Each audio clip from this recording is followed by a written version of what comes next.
Yo, Breskis, finally back online. I finally remembered my password, boys. I just remembered my password for YouTube, bro. Mm.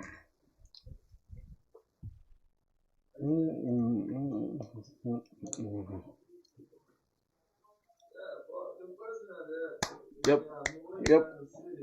So, I can tell you, we literally beginning from day one, bro. I'm not even faking it, bro. We started from day one, right? To be employable. Day one learning Java and Springboot to be employable. That should do it as our title from now on, right? Going forward. Reason why I'm starting off from day one is, for one, I just want Java to be like its own thing in my YouTube, like so that I can look back at it and just say, okay, this is what I did in Java, right? And then this is what I did all in like other languages, Node, Express, and other frameworks and stuff. So that's my way of learning. You get. So I want to learn with you guys on stream as well, just so that you guys can keep me accountable. And I have very specific. I have like two reasons why I'm trying to switch to Spring Boot. One is to be employable. There is no sugarcoating this, bro. We actually want to get a job. But if you think about it, Spring Boot, you can literally get a job with just knowing Spring Boot, bro. Like the way it's in demand in the market is crazy. So yeah, we're just gonna make sure we do our best to learn Spring Boot, right? So I don't know if you guys are excited like me, bro. Yes, no, we're gonna go crazy. So as you can see, I literally have, how do I call it? I have W3 schools on. Bro, you guys will have to excuse me because my background is fucking noisy. Like, I just don't get it. It gets us, like, the more I stream, the noisy it gets. But you guys will have to understand, bro. I apologize for the noise, but you guys will have to understand, man. You get, when you're staying in an apartment, you cannot control how people, do their stuff. You feel what I'm saying? Yeah. So let's see what we have on the table. And I'm going to open, I think, IntelliJ on the side, but I don't know if there's a way I can learn Java on a code editor also. Do they have like online code editor?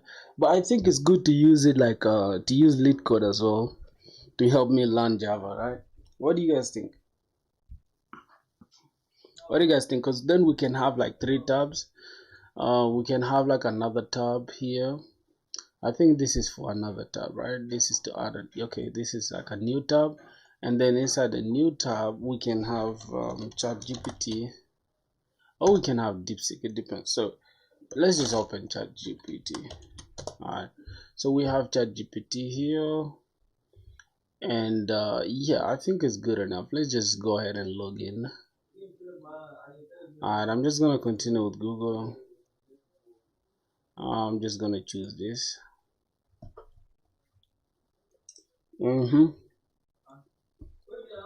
Guy, I'm from Ghana.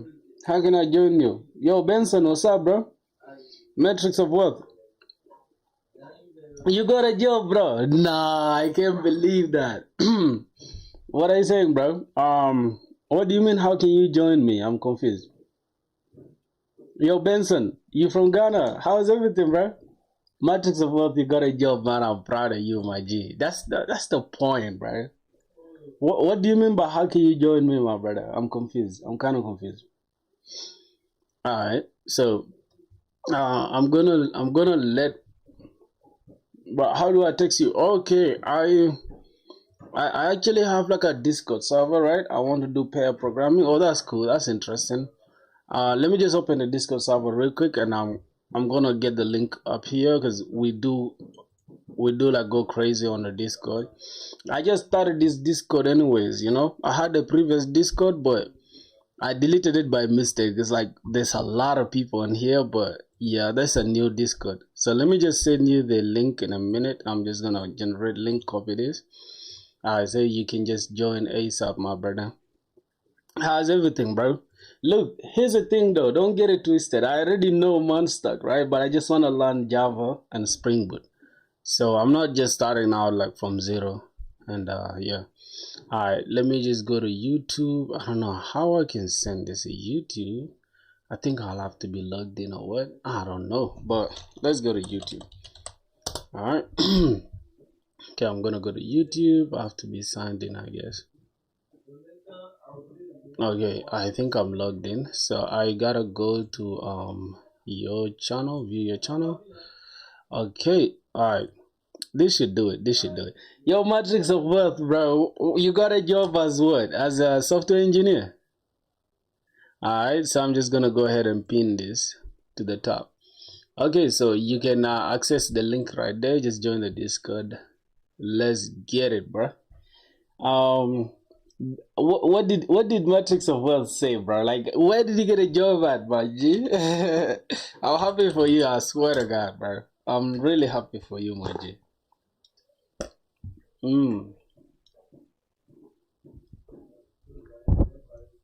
So,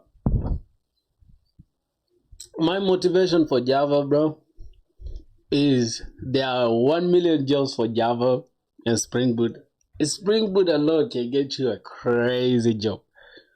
I understand Monstack is easy to learn, right? Because I learned Monstack in less than 3 months. Like, I can't even lie to you. The entire Monstack. And even I went ahead to do Panstack, which is with Postgres. And I've learned Docker, Kubernetes, AWS. I've learned a lot, bro. That is all thanks to just coding every single day. And if I can show you my let me go ahead and just show you my stuff. What's going on here? Alright, if I can go ahead and show you my, as I do full stack with the Monstack, GraphQL as well. I'll be a program with Java for Spring. Oh, that's interesting, bro. We're gonna go crazy. Oh yeah, for sure. Like GraphQL, I haven't tried GraphQL. I only like using RESTful APIs, right? Which is, I think, representation something, state transfer or something like that. That is what I've been using. But then I also tried using gRPC, which is for Google, using microservice architecture, but I haven't really gone in depth with it. So I'd say I'm just there, you know. But all in all, I'm just gonna start over, like this entire lead code thing. We shall just I'm gonna open another tab. Okay, what's going on here? Dismiss. Alright, so I'm just gonna go ahead and open this side. What did I want to open? Okay, neetcode.io. neetcode.io. Yeah, boys. So you guys know what's funny is that I am just like going crazy with do I need to log in? Like, really? I think I'll have to just log in. Okay.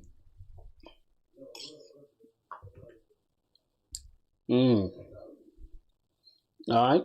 What else? So we have W3 schools, we have ChatGPT, we have LeetCode. We have NeetCode to track our progress. Then let me just open my GitHub, right? Matter of fact, I don't want to open a whole new stuff. Let me just open Zen browser so I can show you guys real quick. Go to Zen browser. Let me go to GitHub. Okay, so let me go to my profile.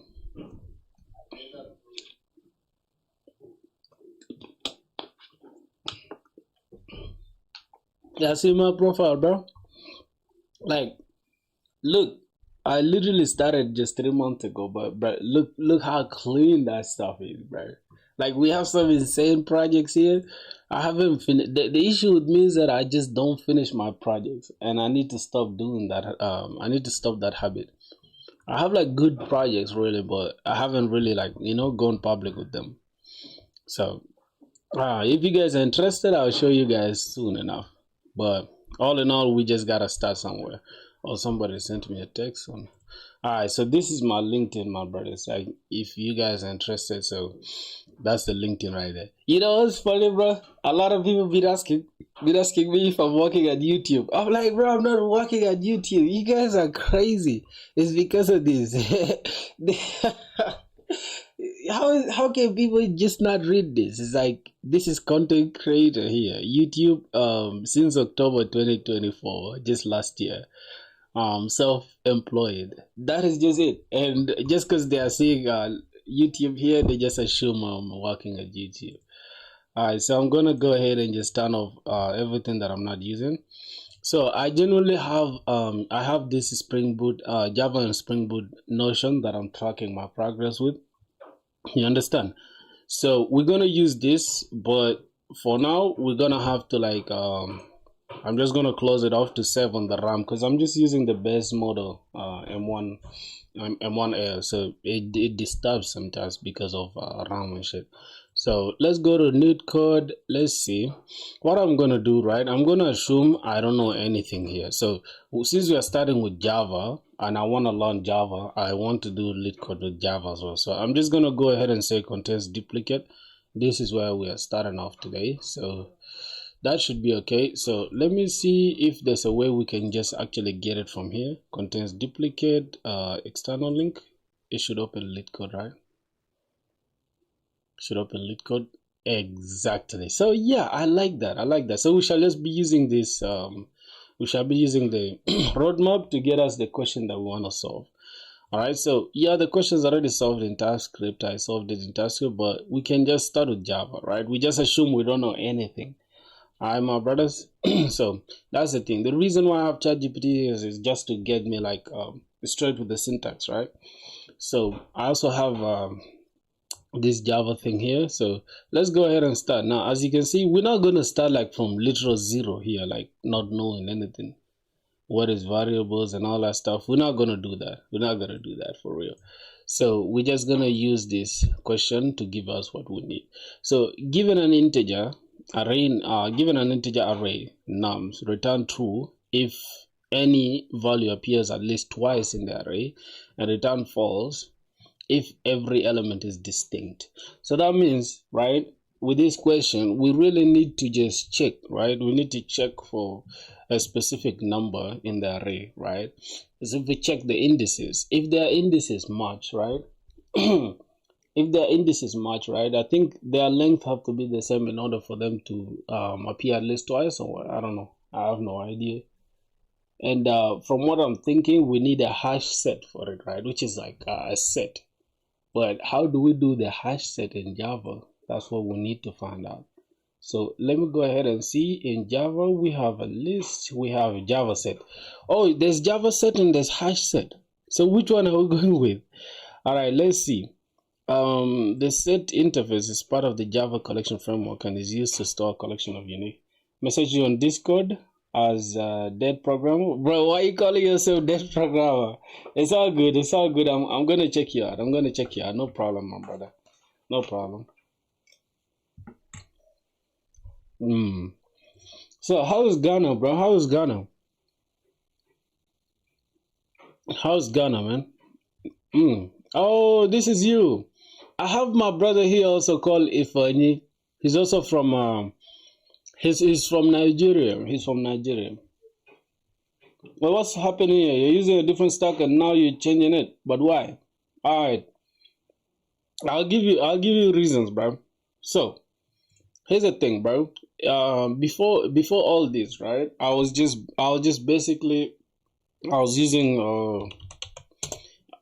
Monstock and Poundstock for the longest. Oh, if I knew my boy, what's good, bro? How is everything? We back. As you can see, we had to like literally reset everything. We started from day one of learning Java. Now, the reason why I'm doing it like that is just for my own personal accountability. I just want to keep myself like accountable to learning Java. Now, people might laugh and say like, bro, why are you learning new stuff? Here's a trick you guys don't know, bro.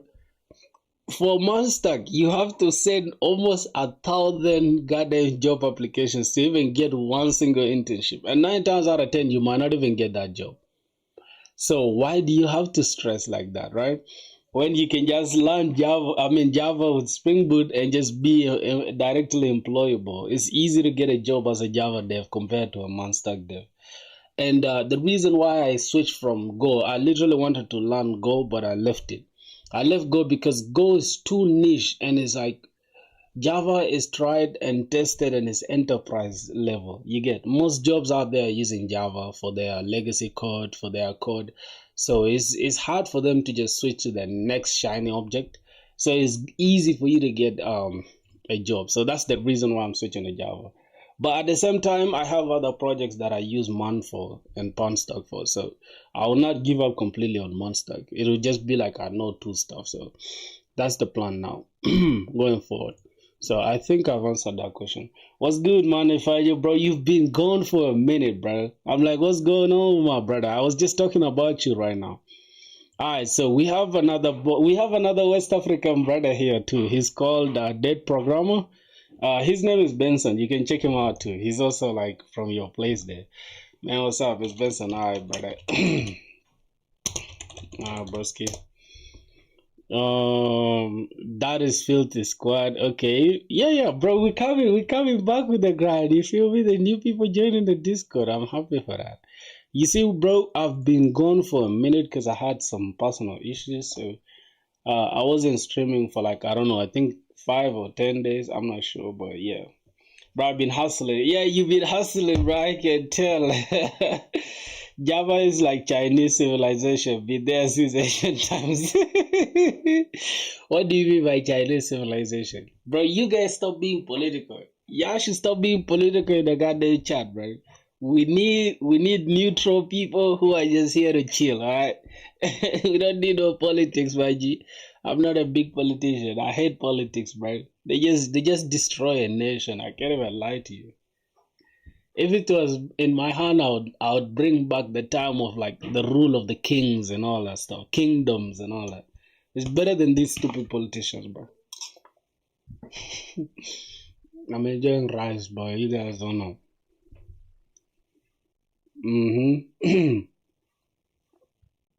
Yeah, so that's the thing. That's the thing, my brothers. And another thing I want to show you guys is that I've learned some things in Java.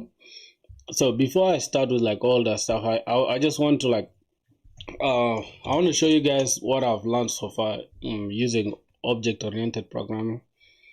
I'm just gonna call it OOP. What the hell is this, bro? I literally created something right now, and it just didn't create it. Created in this window. I don't ask again, but it's all good. All right, so when it comes to object-oriented programming, I want to show you something interesting, right? Something that most people that are coming from JavaScript will just find so nice. All right, so we're just gonna have a main class, right? What's going on here? Class. Can I create a class? Bro, I literally created a class. All right. We're just gonna create this. I'm gonna call this main. All right, so we have public main. What's going on here? All right, let's just call this main class.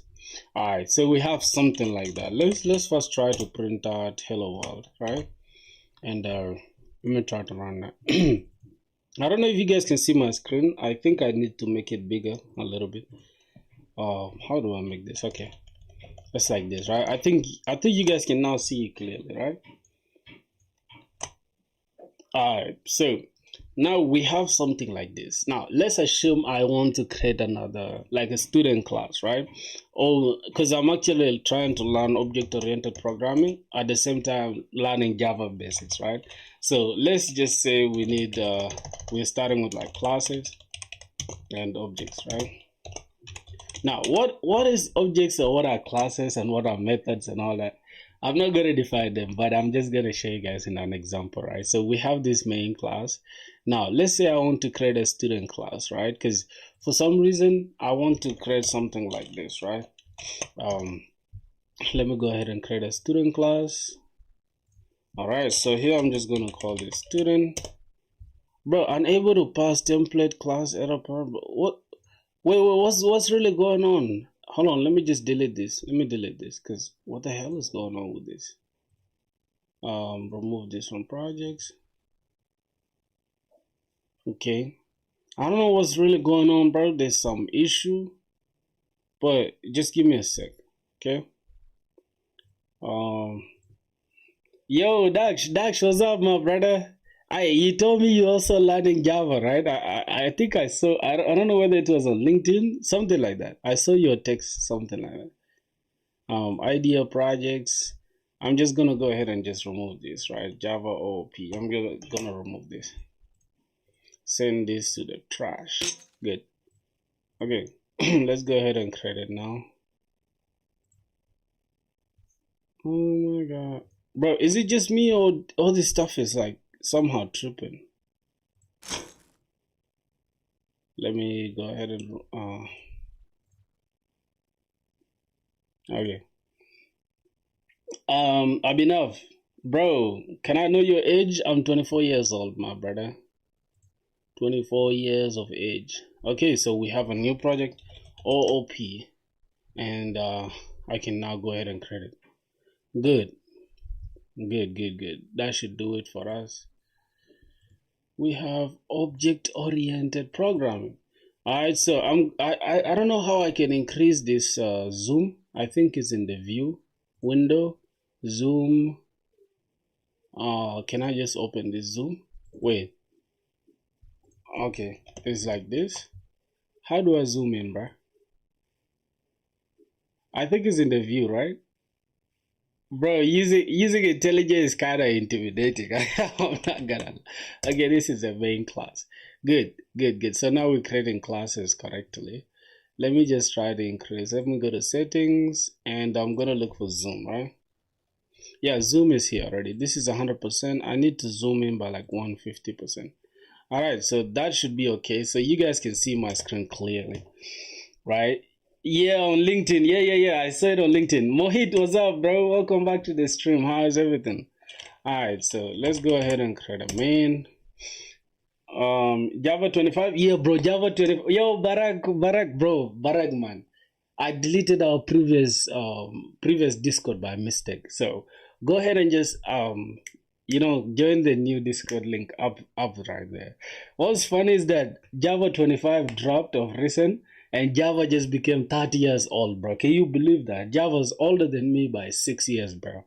That is crazy. Alright, so let's go ahead and create the student class that I was talking about earlier. Wait a minute. What did you do? I don't know, bro. I just deleted the previous Discord. There was something wrong, right? So I was trying to correct it.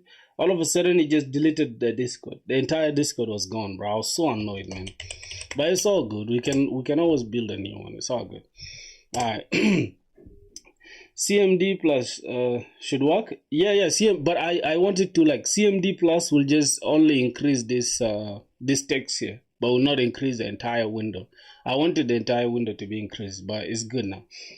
As far as my understanding goes, Java is mostly for big text, and new startup mostly prefer MAN or T3 stack. Here's my opinion on that, right? My brother, if you want to learn a job as fast as possible, bro, get to Java, like Java and Spring Boot, period. If you want to work for startups, it's very hard because it's goddamn competitive. I cannot lie to you, bro. Right now, if you go to like a Monster job post, you find almost 1,000 people have applied in a minute. But not a lot of people know Java, so Java people consider it too hard. That's why most people don't go for it. But I already know Mondo, so I don't mind. I learned it on the side as well, but I want to make Java as my main thing. I told you Java will always win, for real, bro. Like, I'm just regretting why I didn't start earlier, bro. That's why you see I've changed the entire title to like day one of learning Java. So that's the thing. All right, so let's go ahead and create this student thing. We have this public class student. Now we want to create the attributes that are associated with the student. Let's say the student has a string name. And what's fun is that this is actually a reference type, right? If you put it as a capital string, like this is a reference type, but if I use this string, it will not mean this exact thing here. That's why you see this string has to be capitalized, so that later when you want to use that, it will be something like string Oh my god, can't even type, bro. String is equals to new string, something like that. You get, so that's a reference type. It uses the actual primitive type and then it derives it into a class and it uses that to, hi, what was that? So what are the things you'll be learning in Java full stack, by the way? What are the technologies for front end? And no. I'm not using Java for full stack. It's just Java with a Spring Boot just for the back end. Obviously, the front end will always, React is always going to be the way to go, like literally. Unless you want to complicate your life and learn Angular or maybe just Vue. But I want to go with Next.js, which is a meta framework of React. So it's still going to be, I'm going to maintain my front end stack. Basically, I'm going to maintain the entire man stack, all that. But I'll just be sprinkling a little bit of, but mostly Spring Boot. So that's the thing. so student, we're going to have the age for a goddamn student. Yo, what's that name, bro? Shaitan. Oh my god, your name is scary, bro. You know what Shaitan means in our language? It means a demon, bro. What's up? Welcome to the stream, bro. How you doing?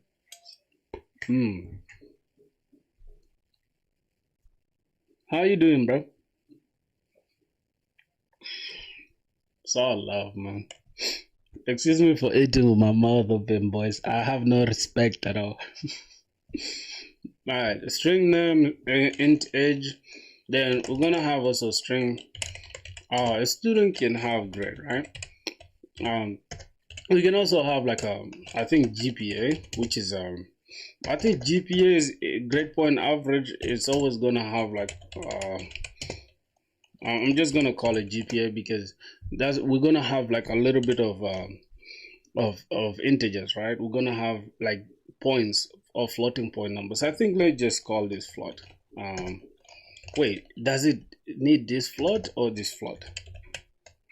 I don't know. I think it should be this float. I have no idea, but yeah, I think that's gonna be it. So let's just use it like that. Let me see. This is of type float class. For the values of the primitive float. Okay. So that should be it, I think. But to just make it simple, let's just use this 3, all right? I'm just going to use this 3. So I'm going to go ahead and create a constructor that is going to initialize these values, right? So the constructor can just have the name student, and then we're just going to go ahead and call these ones. This is going to be the string. We're going to have the string name, just almost the same exact thing that's here. Then we just separate them with commas, right? Name, and then int age, and then string grade, right? Bro, I haven't improved my typing speed at all. So we can use this keyword, right? This dot name is equals to name, and then this dot age is equals to age. Oh god. Okay, then we can have this dot grade as well, right?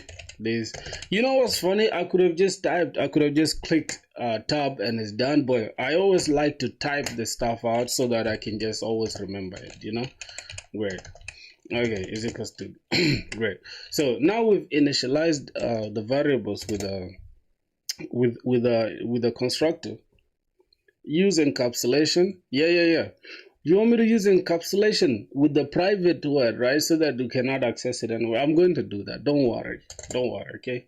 Just trying to go step by step. Remember, we're teaching ourselves, you get. Alright, so we've initialized that. We can actually create a getter and a setter, but we're not going to create a getter and setter for now. So let's just create a method. I think the method we're going to call it, since we're not going to return anything, right? I don't know if we're going to return anything, but let's just call this introduce. Right, this is a method introduce. So for the introduce method, I'm going to just I think we're going to return something. So let's just return a string, right? And I'm going to say return. We're going to return any trick to learn touch typing, any drill, because I am a 30.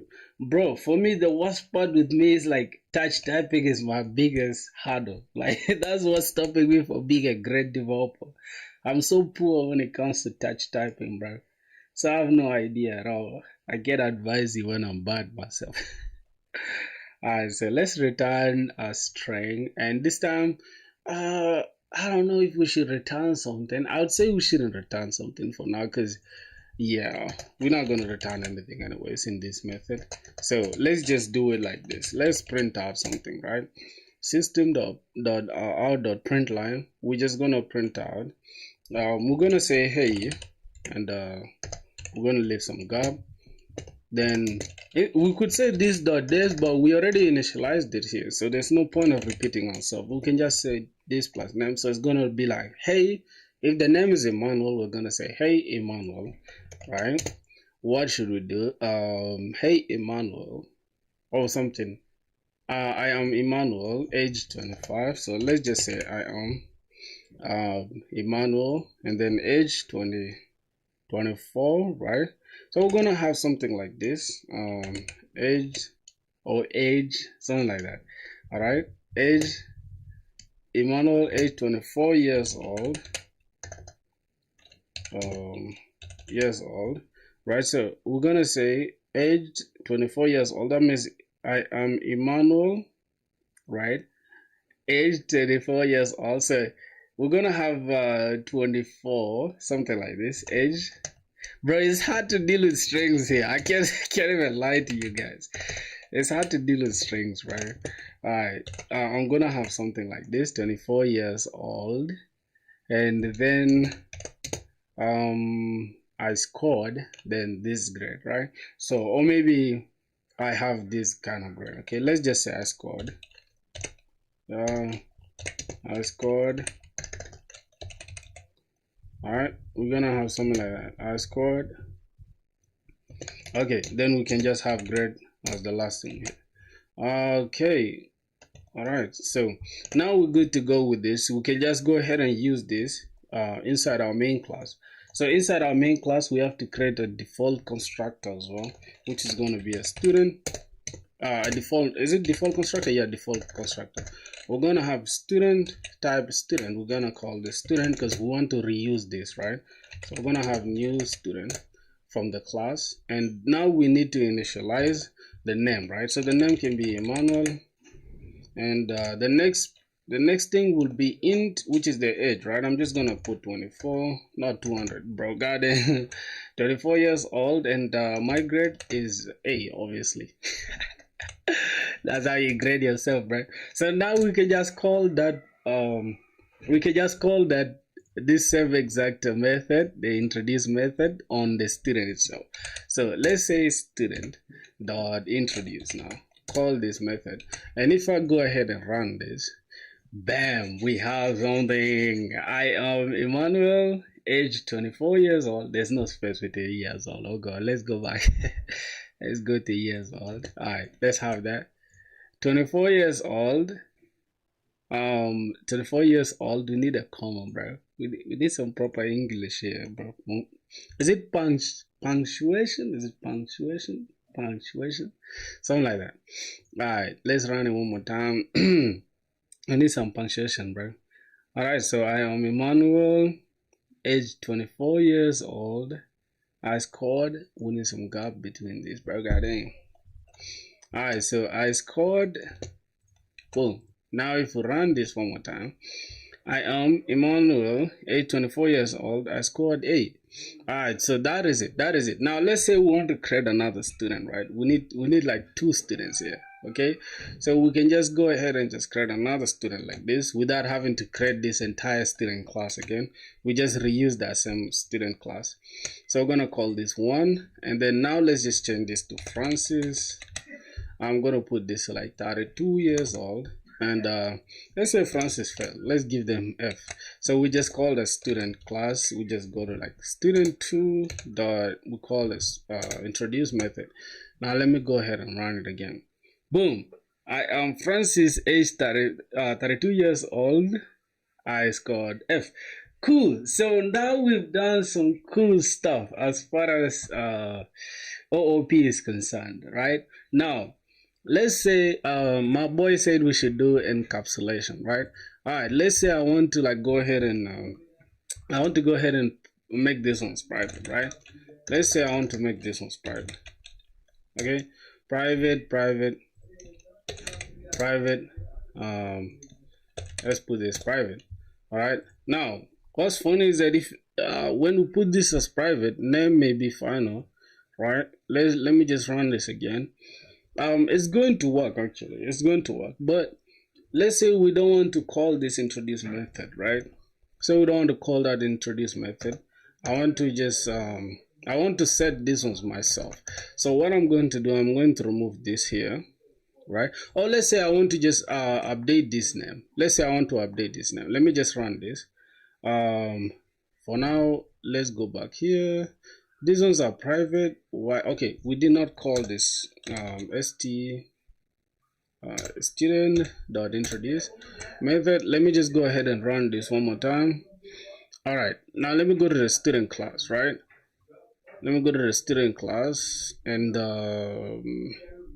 okay, let's say I want to create like a getter and a setter for this, right? Let me go ahead and just create like a I'm gonna call this a getter. Now the getter is what you just read, right?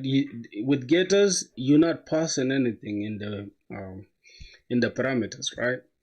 In the parameters here, you're not passing anything. So we're just gonna create public. Gonna call this public string, and then we're just gonna say get name, right? Just like the way it is there, the example. And here we're just gonna return name.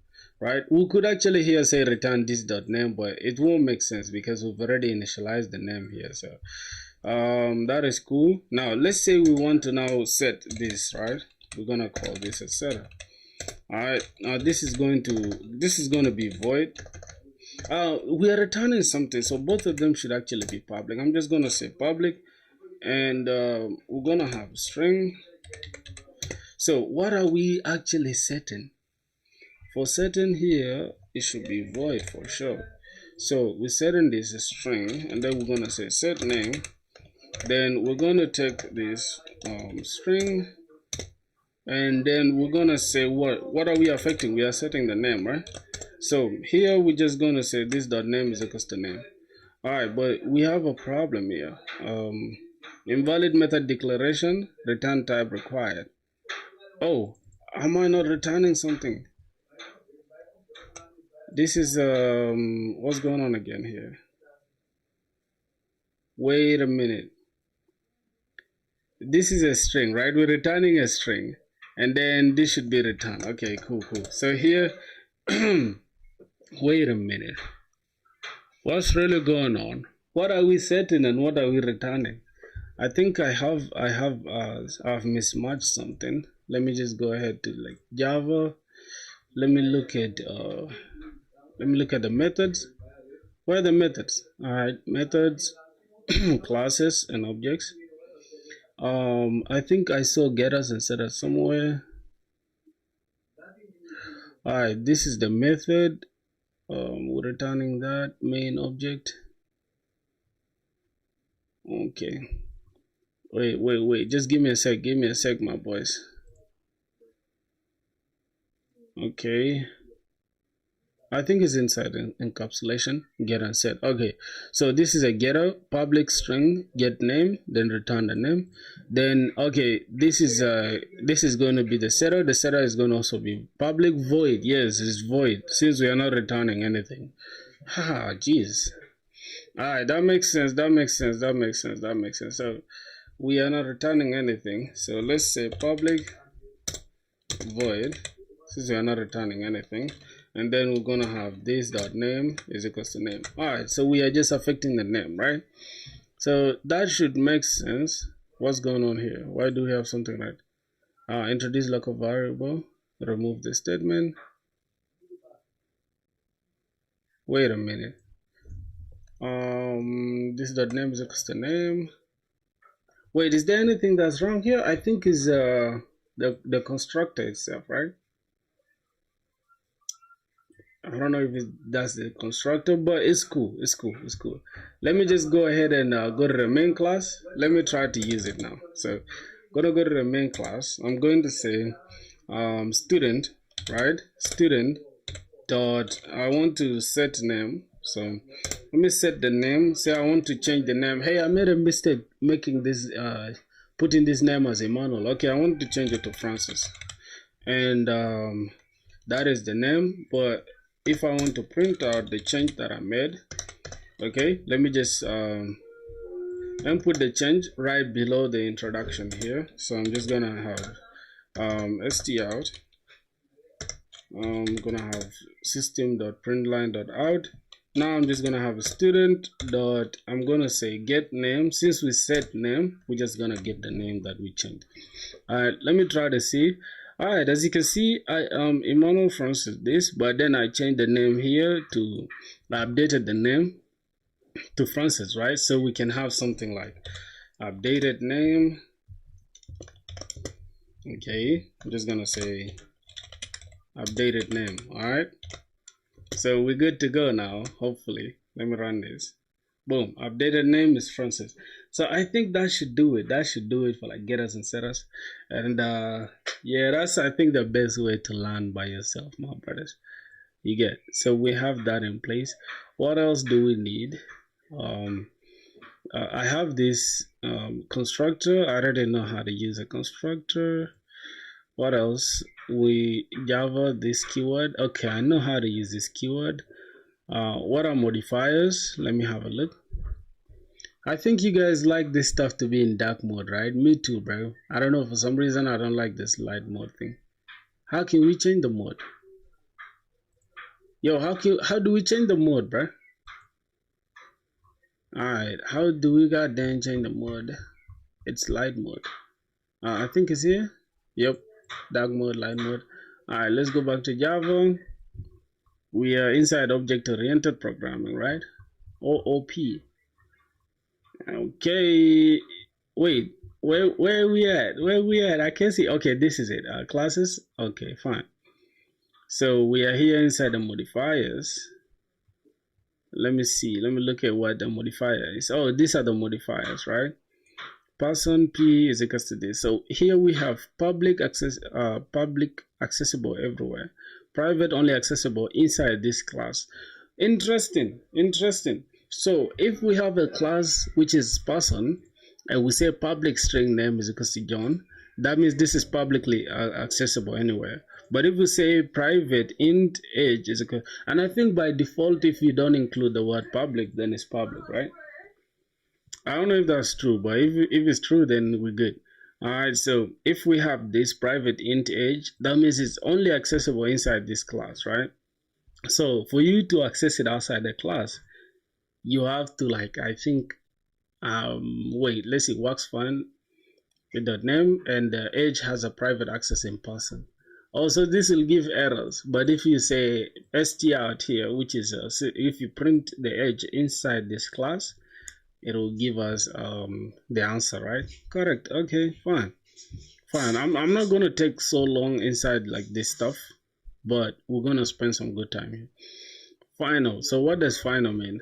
Non-accessible modifiers. Non-accessible access modifiers do not control visibility like public or private, but instead add other features to classes, methods, and attributes. The most commonly used non-access modifiers are final, static, and abstract. If you don't want the ability to override existing attributes, values declare attributes as final.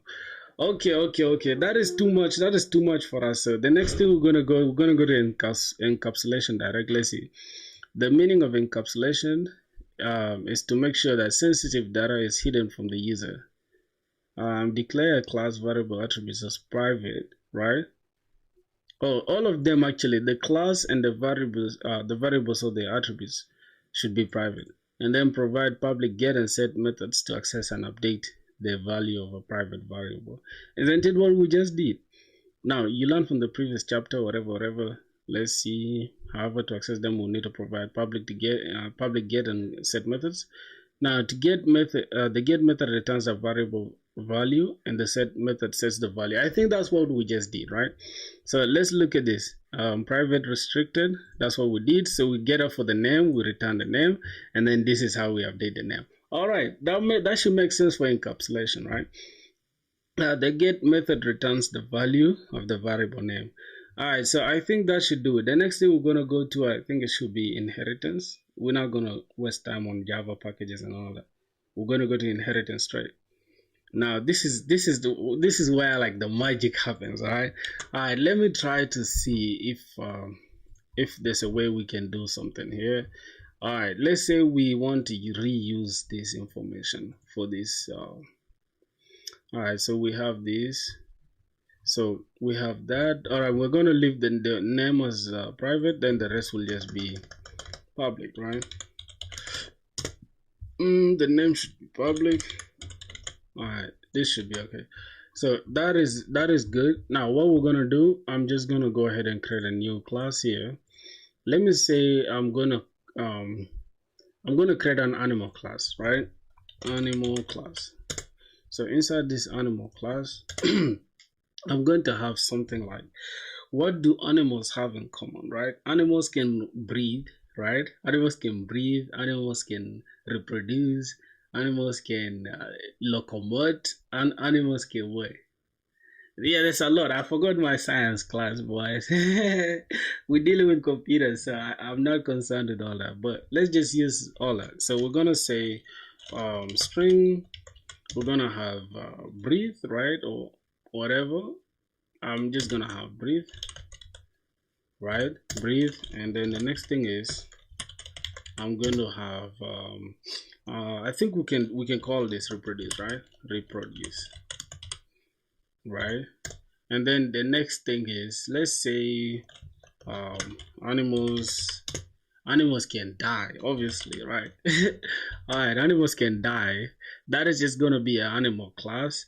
Now let's say as a student, right, you're also an animal, and I'm going to create a new class again called plants, right? Called plants. A plant. I'm just going to call it plant, since the other one is student. And all right, so we're going to say this class plant, it extends class animal, right? Because obviously no, not animal. Hold on. Wait, what's the word, bro? Is it a living thing? Oh my god, what am I saying? Is a plant an animal? Wait, why does it sound stupid? Is a plant an animal? All right, let's see. No, a plant is not an animal. Kingdom planter. So what is their wait, let's say a group of, which umbrella can we put them under, bro? I think living things, right? We can just say living. All right, let's go back. Let's just say living, because living things can do all that. So I'm just going to go ahead and rename this. Where's the rename? I'm just going to rename this to like living things, something like that. All right, I'm gonna have this as living things. So living things can breathe, living things can reproduce, living things can die. All right, that should make sense. And a plant is going to extend the class of living things, right? Extends living things. Okay, so this is what's happening. So we have the class extending this, and also student, which is a human being. We're going to create a new one. Let me just create a new class here called human. All right, human. I'm just going to keep it as that, and this human extends living things class. All right. So as you can see, these are children, right? Let me put these living things here. So human and plant are children of living things, right? So all the attributes here that are inside these living things are directly accessible, or they are also part of the its children. But not every attribute of the children is a direct attribute of a parent, right? So let's say we can go ahead and say living things here, as you can see, I mean humans, they can take everything that comes with this, and then they can add their own things. Let's say run, because plants don't run, bro. So you get, I'm just gonna keep it like that. I'm gonna keep this. I'm just gonna come and say string. I'm gonna say living things, they run, right? And we're going to have just like a low, I think I can just make this private, right? private, oh my god, can't even type, bro, private string, and we're gonna have run, right? So we're gonna create a little getter for that, and as you can see, this is a this is a setter.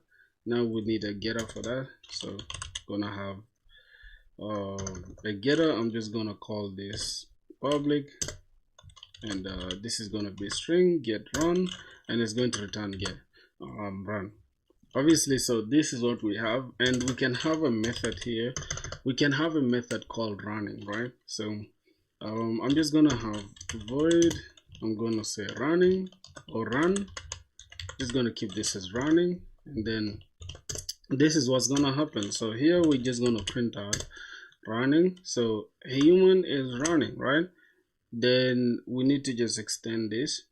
Now as you can see, human is running, boom. Now what's funny is that I can actually go inside this class and create this same exact thing, right? I'm going to come to this class and create a constructor, and I'm just going to call this running. I'm going to call this running, I mean a method, right, called running. So let's go ahead and say running inside the living things. Hold on, living things are run? No, living things cannot run. Is it? Which cause? How can I make this like make sense, boys? How can I make this make sense? Somehow I'm kind of confused right now, but I'm still on track. All right, so let's say we want to first make sure we want this running here, and then later we can override this function. So what I'm going to do, I'm going to create a function here called movement, right? I'm going to create not a function but method according to Java. So I'm going to make this method void, and I'm going to call this movement, right? Movement. All right, inside this movement thing, because I want to override this method later, which is we shall walk through the docs here, or maybe how do I call it, W3 schools, to learn more about like overriding, method overriding, or constructor overriding, or constructor overloading, and all that stuff. All right, so let's go ahead and say we want to, this is a method to be overridden, right? Method to be overridden. Now overridden or override, it means like everything is true here except if an animal, if I'm a plant, right, I'm going to just I'm going to say, hey, I don't run. All right, so I'm just gonna override everything that I've taken right from this, but I'm just I'm going to inherit everything from this class, but I'm going to override my own stuff to this method. That means if this method is for movement, for the plant I don't move, so I'm just gonna put it like, hey, override this. That means change this. Okay, override is almost like if this is green, then paint it black. All right, just like how you paint your wall. Previously it was black, now it's red. You get I don't know if anybody has a red wall. Okay, so let's just go ahead and use that as well. So we have this. Okay, this extends a living things class, so that means it inherits everything from these living things, but then it adds its own. But let me just go ahead and use a constructor here. Let me see, constructor, I'm just gonna call this a human constructor for now, okay, because I want to understand something. Just give me a sec. I'm going to say run. Now what's funny is that I can even just inherit everything from this living things class, right, which is the breathe, reproduce, die, and then I'm just gonna add my own here, right? Okay, so I'm just gonna call this I think, let me just put run here, then inside here I can just say this dot run, but at the same time, what's going on here, this should be what do I have here? Hold on, am I missing something? Student, okay, where is it? Goddamn, I'm getting kind of confused. Where's the human? Okay, this is the human thing. All right, this is a constructor. This dot run. What's going on? What's the error? It's already defined in human. Oh, that means this class is already defined, right? How can we use it as a constructor? Oh, it's already here. We already have a getter and setup for it. So what I'm going to do, I'm just going to like I'm going to comment this out so that we can just use a constructor for now. Just give me a second, boys. You guys will understand what I'm trying to do. All right, so I'm going to come here and say, hey, call the super class, the super method, right? And the super method means like it's going to use everything that is inside the super class, right? Which is like the parent class. And then this is the child class. So take everything inside the super class. And what are we going to take from there? We're going to take a string. What is inside this main class, right? Let me just pick everything that's here. Just copy this, bring it here. I'm just going to tap this here. This is the thing, or everything that comes from the parent class. And I'm going to say, okay, the string breathe or breathe. And then we're going to have also string reproduce. We're going to have reproduce. And then we're also going to have string die, right? All right. We're going to have die, just like that. Now, everything that is here, we are going to use this super class. Let's say what is coming from the super or the parent is breathe, and also the parent is giving us reproduce, and then the parent is also giving us die, right? This is everything you're inheriting from your parent. Now, let's see what's going on here. Cannot resolve super method in human, create a constructor in living things. Yeah, we can just create that constructor inside the living things, which is this. All right, that is something we are supposed to create anyway. It's cool. So let's go ahead and say this dot breathe. Okay, this dot reproduce, and then we'll go ahead and say this dot what else, die, right? Okay, this dot die is equals to die. All right, what else, let's see, this dot breathe. We have reproduce. What's going on here? Related problem. Why is there a related problem? Show context. Insert. Okay. Wait. I don't understand. Why is it doing that? We have one already. Okay, so we have a related problem, which is here, right? Inside this plant. This plant, there's no argument constructor available in living things, or we need to create a matching super. So as you can see, we have this exact super thing here, which is interesting because if the plant class extends these living things, that means we have to also create its own super here, right? So we're going to create a publicly accessible constructor inside the plant class that is extending the living things. All right, so here we have public living things. We have inside the human here. We can also keep this a string, right? Just for them to, we can keep this, public, right? So that we can access it there. What's going on here? Okay, this run class, we did not include it. This dot run. Since it's private, we need a getter for it, but I'm just gonna keep it as public for now because I want to use it inside the constructor here. So yeah, I think that should do it. I don't know why we have an error, but yeah, bro, this is inheritance for you, my G. Okay, so we have the super class is extending everything from the parent class. This same thing here. Now inside the living things, let's say for living things, what do plants do that we don't do as humans, right? I think plants they photosynthesize, right? They photosynthesize. So that means we gotta use our photosynthesis is part of reproduction, isn't it? This photosynthesis is the process of using light, oxygen, and all that stuff. Something like that. But how do plants move though? So I need to check this as well. See how do plants move? How do plants move? Or locomote or something. Okay, plants move by changing water pressure, phototropism. Okay, I don't know the actual word to use because for us it's like running. Okay, is it okay to say?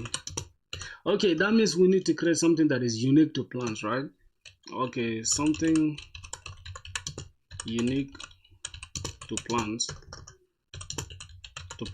and not animals. Something like that. Let's create the ability to perform photosynthesis. Yes, photosynthesize. I don't know if that is what I'm thinking about. I don't know if that is reproduction. I don't know. So I'm just gonna go ahead and create something like that. Okay, public, we're gonna create string, and I'm just gonna say photosynthesis. Okay, photosynthesize. Okay, something like that. Unless my spelling is wrong. Okay, it's correct. Photosynthesize. So the photosynthesize, and then we're gonna use this here. So we're gonna take this. Gonna say, hey, we have something also that is only specific to plants. So what are we gonna have? We're gonna have a little string here. Oh god, damn, string, and then we're going to have photosynthesize.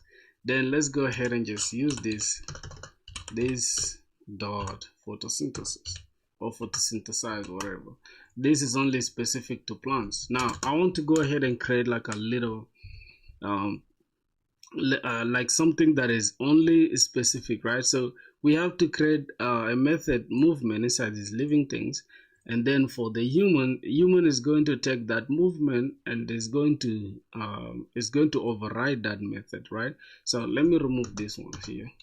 Now remember, we haven't done anything yet inside this, so let me go ahead and remove everything that is inside this main class.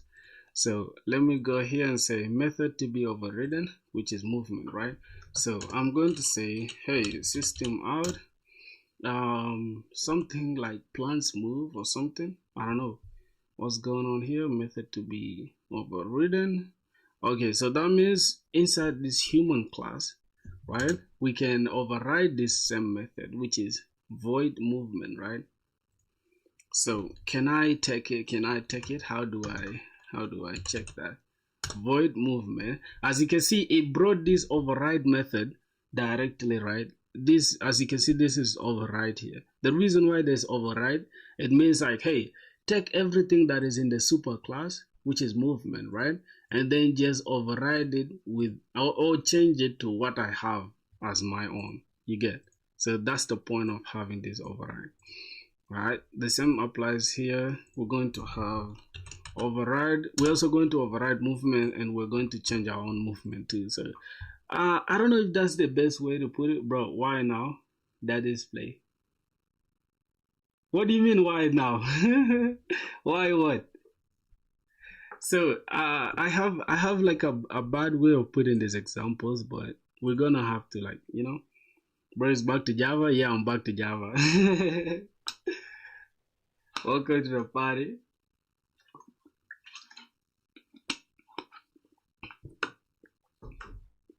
Yeah, bro. You just gotta be open to learning new stuff. And the best part about me is, like, bro, I learn things on my own from scratch. Like, literally, no YouTube goddamn tutorial, nothing. Just like that. Alright. So let's go ahead and let me just go ahead and try to look at inheritance one more time. So you see, everything I was doing right now is just doing it off of like a little documentation reading that I went through here. But it's also good to check. I need to open the window, but it's goddamn hot in here for real.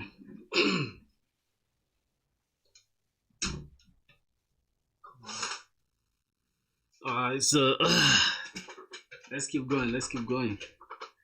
Welcome to the party. What do you mean, bro? How far are you with Java? Use what? Use a web called HackerRank or Hacker something. HackerRank. Oh, you mean for like what? For lead code style stuff? I'm not really interested in the lead code thing for real, bro. But it's good because it just makes you like learn the syntax very well, and it also like makes you perform under pressure. So that's the only good part about lead code. But all in all, let's see what's going on. So we have a class called vehicle string brand. Oh, this is going to be protected. String brand vehicle attribute. We're going to have this as Ford, and then public void honk. Toot toot. How much day to start Springboot? How much? What do you mean? How much day to start Springboot, right? I'm confused. What do you mean by how much day? I am Android app dev, not web dev. Oh my G. Wait, which one? You use Kotlin? You use Kotlin? Because that's almost like Java, right? Alright, let's see. System out. Toot toot. So that's the that example is so cringe, right? This is so cringe, I'm not gonna lie. Okay, so class extends vehicle. We're gonna have private string model name Mustang, and then we're going to have public void main, which is okay, fine. That is okay. We're going to have create an my car object, which is car new car. All right, then call the honk method from the vehicle class on the car object. So we're gonna have my car dot honk, right? And this honk is inside the vehicle class. So what's happening is my car is extending whatever that is inside the vehicle class, and it's saying, hey, after creating this object, go ahead and just call this method on that object, and then display the value of the brand attribute from the car class and the value of the model. Okay, so it's going to be like my car dot brand plus my car dot model name. Okay, what resources you prefer? I think W3 schools is like goated. People hate on it, but it's goated, bro. I like the way everything, and what's funny is that the way things are organized in W3 schools, it makes you like it makes it easier for you to like learn. You get it? Because everything, it's like, hey, you cannot go ahead and just learn object oriented programming if you still don't understand what methods are, right? You cannot just go ahead and goddamn do Java errors or debugging without understanding what strings are, what operators are. So yeah, go ahead and use W3 schools. They cover almost every single language out there. So don't really stress yourself, bro. I feel like this is better than YouTube videos. Bro, do side by side question from HackerRank. It is preferred. Side by side. What do you mean side by side question from HackerRank? I'm confused. I said this question contains duplicate. Gave us some hard time. I mean, I didn't try it yet. What the hell is this, bro? Damn, that was a big ass mosquito, dog. How can a mosquito be there in daytime? This is crazy work. It's given according to the topic. Bro, you're a chill guy. Thanks, bro. Thanks a lot, my brother. Wait, what are you saying? It's given according to the topic? I'm confused, man. I'm confused. What do you mean by that? Alright, so let's try to understand everything that we've done so far. So right now we haven't created anything like literally that is any method that's here, right? So what is living thing and stuff? So let me try to create that. I'm just gonna have living things. I'm just gonna say living is equals to new living things. New living things. Now, what's funny is that we have something here. Expected 3 arguments, but found 0. So we need breathe, we need reproduce, and we need die. Right. So what are we gonna do? Right. Breathe. Oh, let's say something like that.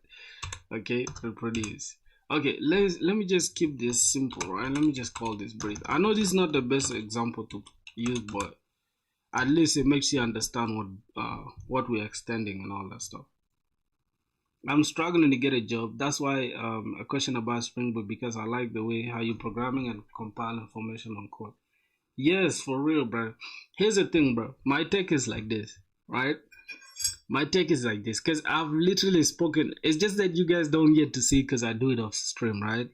See, if you go to my LinkedIn, right? I've literally just of recent I connected with a bunch of people, like a bunch. I promise you, I've connected with a bunch of people from like different places, right? Let me go to like connections. So all these connections, as you can see, these are people that are literally either working in big tech companies, right, or they are working in a job. I don't have anybody here that is unemployed. I can't lie to you, except my friends that I know, right? Like those of what's the name? Like Ifangi has no job yet, and some other people, but most of the people here, you will see these are guys working, right? These are people working. Other people are like, you can see full stack engineer at this. There are people working at Meta, Facebook, and all that stuff. And I've spoken to guys that are working right now in Meta. And one thing that stood out, like from 5 people consecutively, right? Whenever I ask them, hey, bro, what do you think? Like, the first thing they tell me is, bro, just learn Java and Spring Boot. And it's not because I want to work in big tech company or whatever, but it's just for the fact that is easier and it makes you job ready. Because there's one thing for real. Right now, let me show you a code base that I have in Monster, right?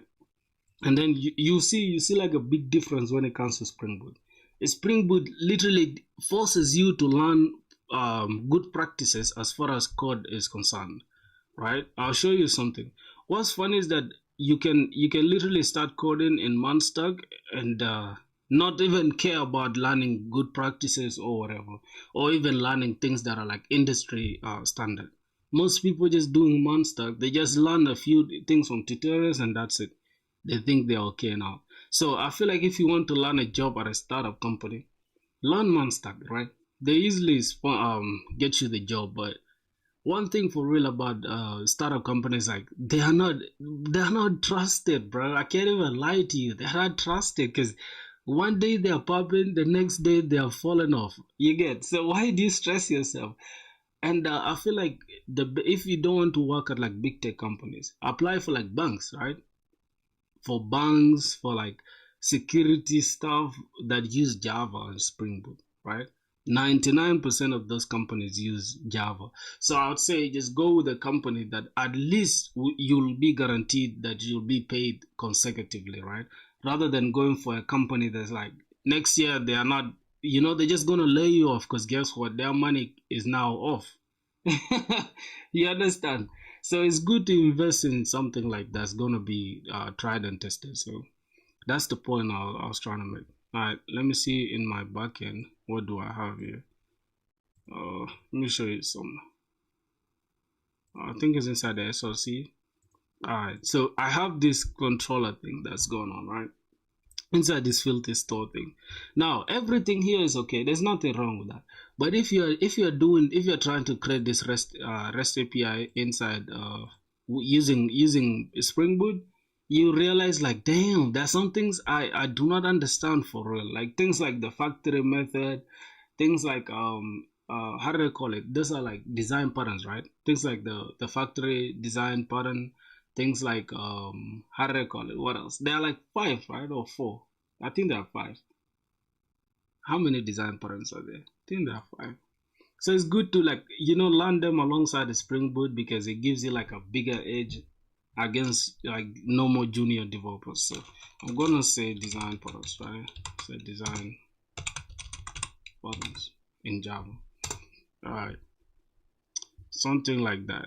So let me just show this. As you can see, there is a singleton method, there's factory method, there's abstract factory, there's builder, there's prototype, all these ones, right? It's not a must for you to learn everything, but it's good for you to have an idea of what's going on, how not to fall in tutorial hell.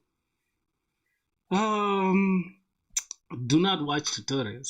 It's simple as that, bro. I feel like most people, the first thing that comes to their mind, they just jump into tutorials. Like right now, I want to learn Java. The next thing is they're on tutorials, right? But I can promise you, here's the thing. You have never done your math class by first going to watch a goddamn math topic, right? It's okay to watch it, but 9 times out of 10, what you did was you paid attention in class. The teacher gave you an example, 2 to 3 examples. After those examples, you went ahead and did it on your own as the exercise.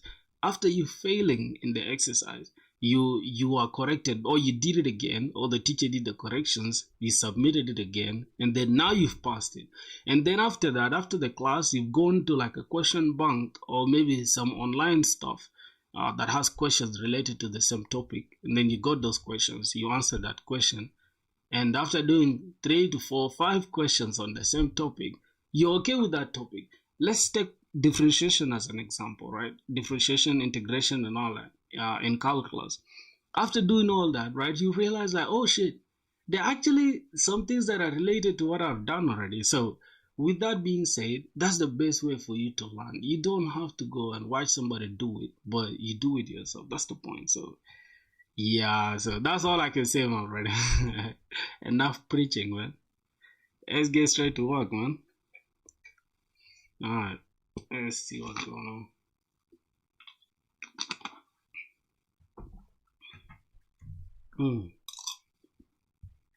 I'm enjoying my rice, boys. But I like rice, bro. I can't even lie to you guys. Alright, so I think we've understood what this entire code is doing, right? So what I'm gonna do, right? We're gonna write out this same example. I feel like this is kind of confusing to like people that are just starting out trying to understand what Java or like what's going on. If they see things like it's like, God damn, what's going on? You understand? So I'm gonna make it easier by us using just I'm gonna delete that. I'm gonna delete this. Okay, refactor anyways. I'm just gonna go ahead and delete this. I'm gonna keep the main class the way it is, but let's delete this plant class. I'm gonna delete the student class. All right. Let me remove this. So we have this main class. We're just gonna use the same examples that are. Let me remove this. Okay. Boom. Okay. So I'm going to go ahead and use the same example. So what we're going to create a class called protected string brand Ford, right? So I mean, we're going to create a class called vehicle, and then we're going to have an attribute called brand, and it's going to be a protected attribute, and that we shall just hard code it to like Ford, right? If you want to get the information from the user, you can go ahead and do it. If you want to get it using like getters and setters, you can go ahead and use private here and use it. Oh, I think even protected, you can use a getter and setter for that, but it's all good. So we have another method called public void. Now, I need to understand something, right? Why do we use public and why do we use private? Or why do we even need it at all? So why do we use public and private in methods?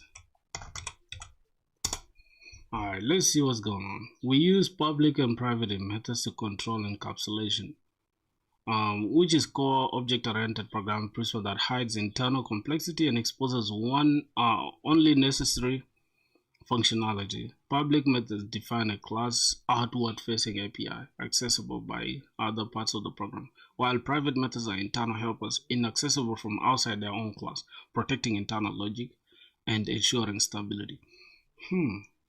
Okay, let's see. This was 8 years ago. This is crazy. So I don't know, bro. Why would somebody have like a whole okay. Oh, this is all Java, bro. It looks kind of scary. We're not gonna go there, but it's cool. So let's go here. Alright, we have protected brand and Ford. So that means we need to create a class called vehicle. Then we'll give it that stuff. So let's follow that step by step. All right, we could just create it here, right? We could create it here, but I'm not gonna create it right there, right? We're just gonna go ahead and create something here. I'm just gonna call this vehicle. I don't know if we should start with the capital, but it's all good. Vehicle. All right, we're gonna have a vehicle. Then this is gonna be a protected class. I mean a protected attribute, and string is gonna be brand, and then the brand is what? Honda, right? Was it Honda? Was it Honda by default? Bro, I hate the way Java just forces you to add semicolons. I don't like that for real. Okay, so we have this brand. Okay, it's Ford, not Honda. We have Ford. Then we have a method void because it returns nothing, and we're gonna have honk, and then toot toot toot. Crazy. Alright, so I don't want to be going back and forth like that. That is so out of touch with reality. So yeah, boys, we're gonna use this. Yes sir. Yes sir. Okay. Okay, so I'm gonna call this one what name was that? What name was that, brothers? Ford. Damn, my brain, bro. Alright, so we're gonna have that. Now let's go ahead and create a little public void. Since we're not returning anything, it's going to be honk, and then inside our honk we're going to say system.out, meaning print what? Toot toot. This is so cringe, bro. What the hell is toot toot? All right, so this is the class. This is protected thing, right? Hold on. This is a protected attribute, so I'm going to see how we're going to access that in a sec. Okay, we've created a class called vehicle, and then we've given the attributes. Then the next thing we have to create is we have to create a car class, right? Car class extends vehicle, right? And why is this? Why do we have another public this here? I do not know, but we have to create a class, right? Because a class is going to extend the vehicle. So inside the vehicle, we're going to have private string the model name. So the model name is going to be Mustang. So we have a vehicle attribute and it has a brand. So that vehicle has a brand. But then we have a car that extends the vehicle. That means it takes everything from the car itself. I mean from the vehicle itself, and it has its own model name. All right. Now then we create my car object, and then we call that home class. All right. I don't know how that's gonna work, but let's go and do something like that.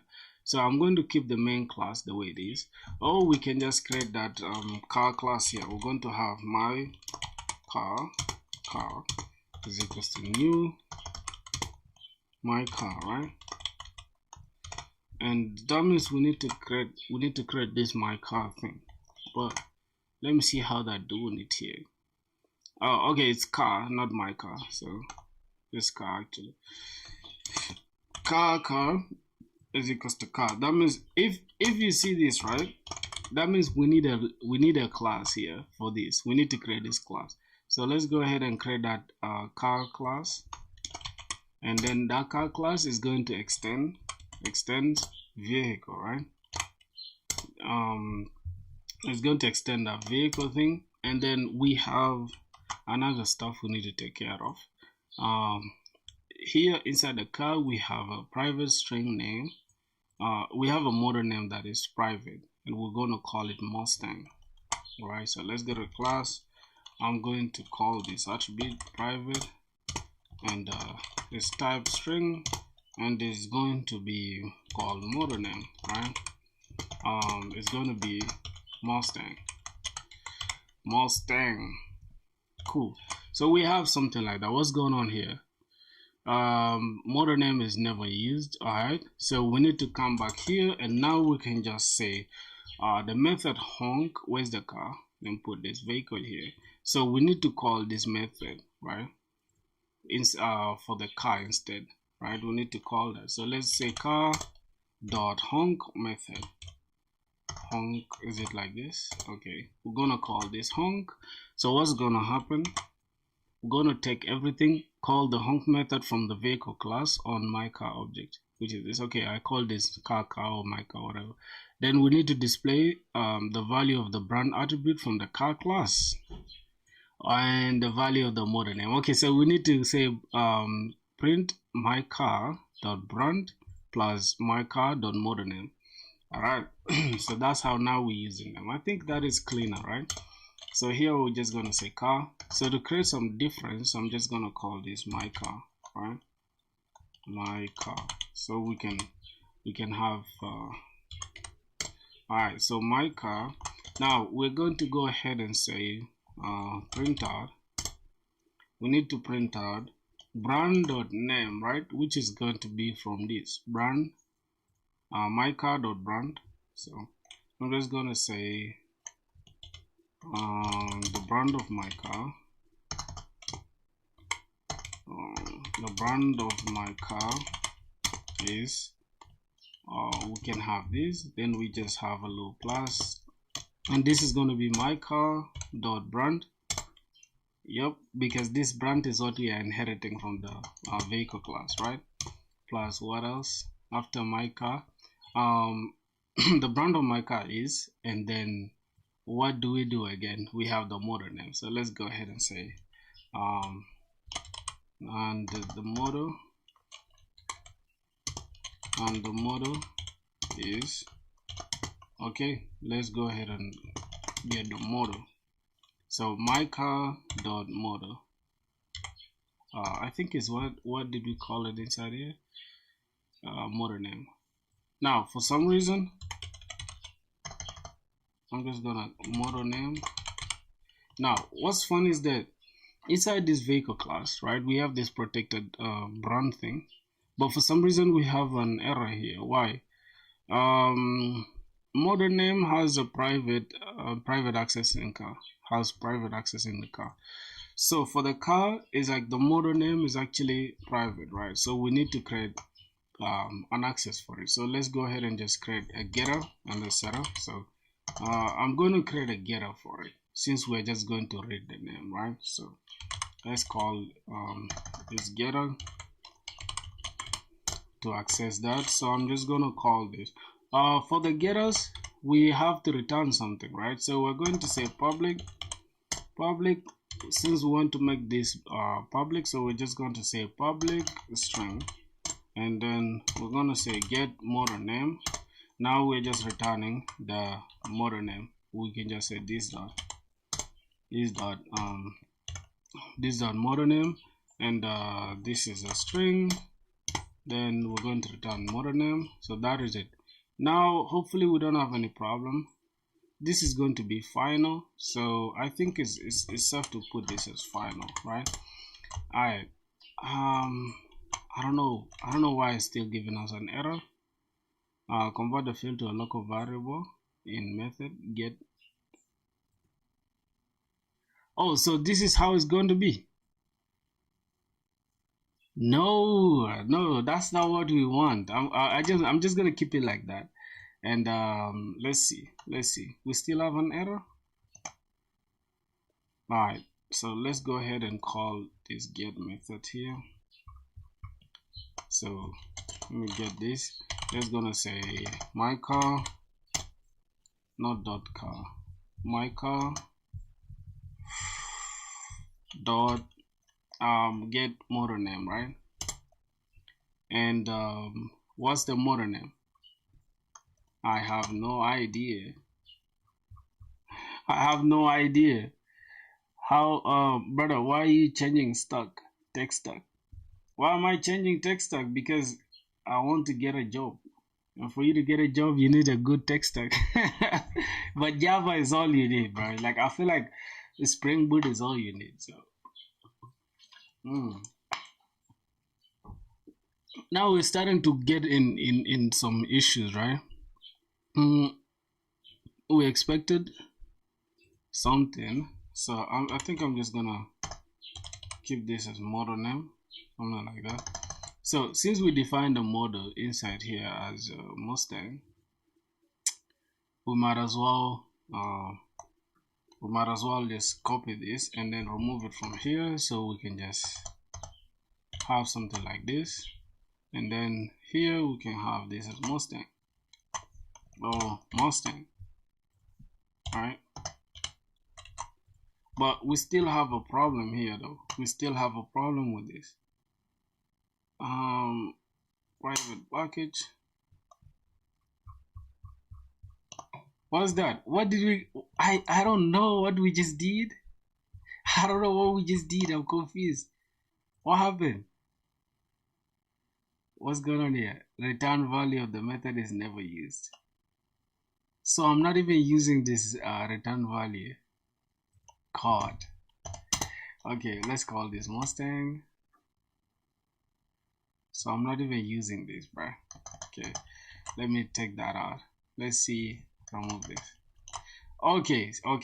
For some reason, the code is working now. I don't see any errors here. It's just working for some reason. So if I go ahead and run it, let's see what happens.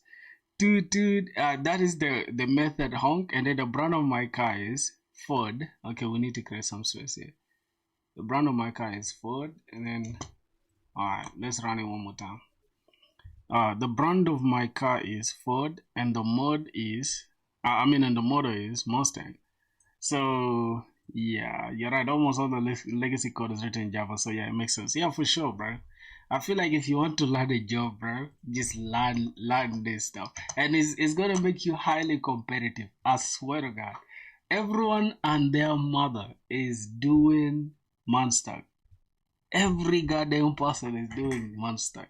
So just stand out by doing Spring Boot, bro. People look at Spring Boot is all is verbose, is goddamn. You have to write a lot of code, but that's all it takes. You just gotta do what people are not willing to do. mm.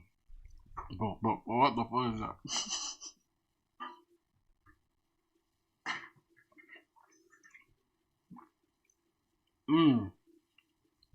So as you can see, bro, we've literally coded some shit. Alright, so what next? What next do I have to do? Let's go back here. So that's working. As you can see, we've refactored this entire code, right? So our code doesn't look as ugly as this. You know, the reason why they are doing it like this is just so that they can, they can fit everything in this simple space. You understand? So we have that in place. What else? Now the final keyword. Let's see, we are on the inheritance. If you don't want other classes to inherit from a class, use the final keyword. Final class vehicle. If you access a final class, Java will generate an error. Let's try it. Let's try it. Let me just call the car class. Let me public extends this. Okay, vehicle also. How do we use that? Final class vehicle. Class extends vehicle. So if wait, they said the final keyword if you don't want other classes to inherit from a class. Okay, if I don't want anybody to inherit this class, I'm just gonna call this final. We have protected here. What's the error now? Class member declare protected in the final class.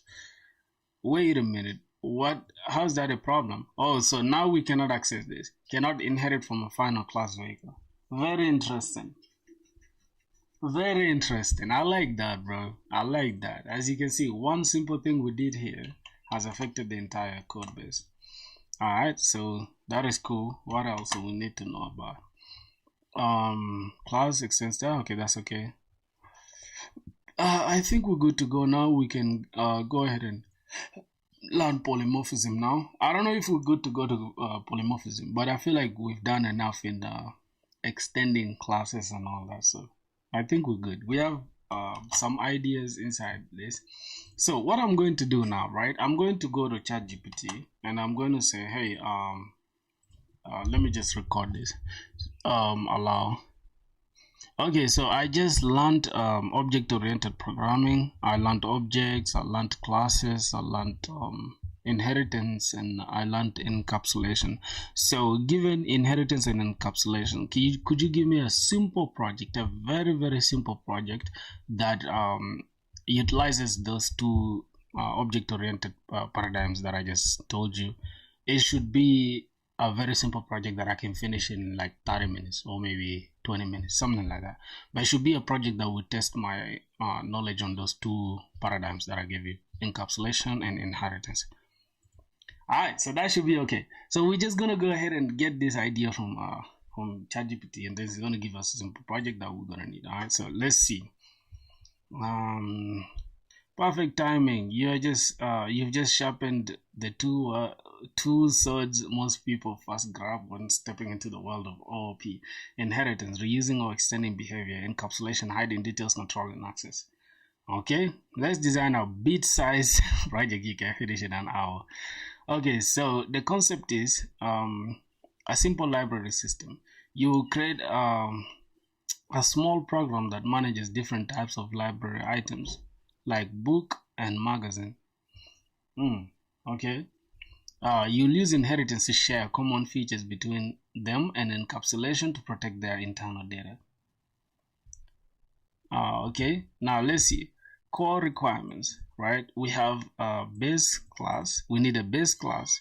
You create a library item with common properties like title, author, and ID. Keep those properties private or protected and expose them with getters and setters. Encapsulation. Ooh, this is actually cool, right? And then the next thing is child class. Child classes inheritance. So we need to create a book extends library item with an extra field like pages. Also, it's going to extend everything that is inside the library item, but we're going to add an extra field called pages. Interesting. And then we're going to go ahead and create a magazine. which extends everything inside the library item with an extra field like the issue number. Okay, and then encapsulation test. In your setters, add simple validation rules, e.g. Set pages, int pages. This will reject negative numbers. And then set title, string title, reject empty strings. Oh, so these are the validations. Okay, now demo in main, create a few book and magazine objects. Now print that details, maybe using print details method that overrides behavior. Which behavior? I do not see behavior anyway. I don't know. Yo, my boy getting into Java after 2 months, 22 days after last time I said. How are you keeping up? 2 months and 22 days is crazy work, bro. Stop, bro. Stop with all that. Yeah, all in one body shake. Okay. So the next thing we need to do, we need, what does it say? Why this tests your knowledge inheritance? You reuse the library item in both book and magazine and extend it with unique fields. Encapsulation. You practice protecting data with private fields, getters, setters, and validation. 20 minutes, 30 minutes should be the scope. What's your opinion on Golang full stack? Oh man, Golang is good, bro. But Golang is very niche. I swear to God, it's too niche and not a lot of people use it. And something that's not a lot of people using, it could mean two things. Either it's hard to learn, or it is literally just not good for like the use case. Golang shines in like microservices. So if you want to get into DevOps,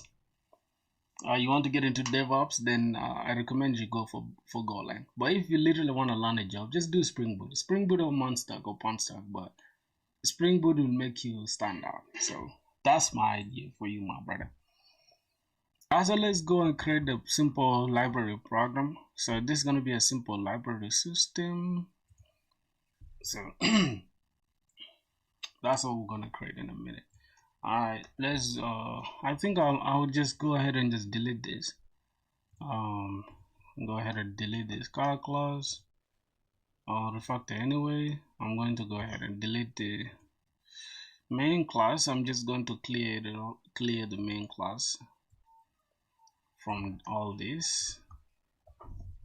Alright, so we have the main class. Alrighty, so if I run anything, it's gonna return empty stuff because there's nothing. Okay, so now we need to create a library system, right? So what is ChatGPT telling us? First, we need to create a base class, which is going to be the library item with common properties like title, author, and ID. So we're going to say first one is ID, title, and author, or it can be ID, title, and author. Alright, so let's go ahead and create a new class, and I'm gonna call this library item. Library item, and then this library item is going to take private. We can start with number, right, which is int. It's going to be ID, and then the next one is private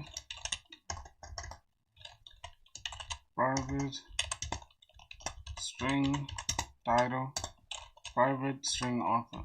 Alright, so we have those three attributes.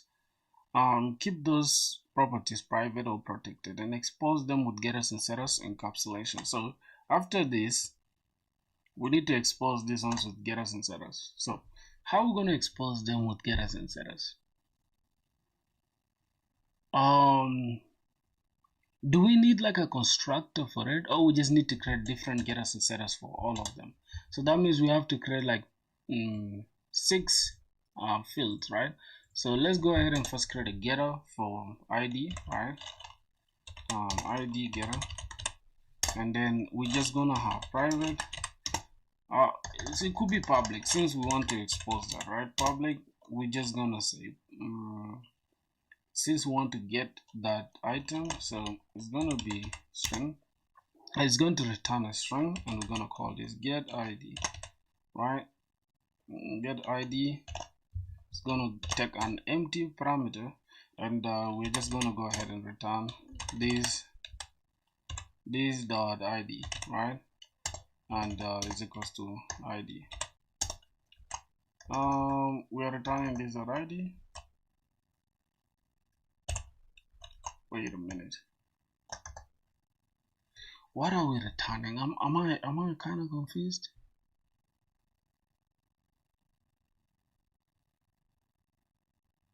If we have this, that means we need to return a string. And I'm returning what? I'm returning a complete different thing. This is returning int. So what is here? This is returning. Okay, go ahead and return this dot ID. Good, which is type int. Okay, now we need to create a setup for it, right? So public string. No, this is gonna be void, right? Public void, since we're not returning anything, set ID, and then it's going to be of type int. Then we're going to set this to that. All right, so we have a getter and setter for that. I'm just going to call this ID setter.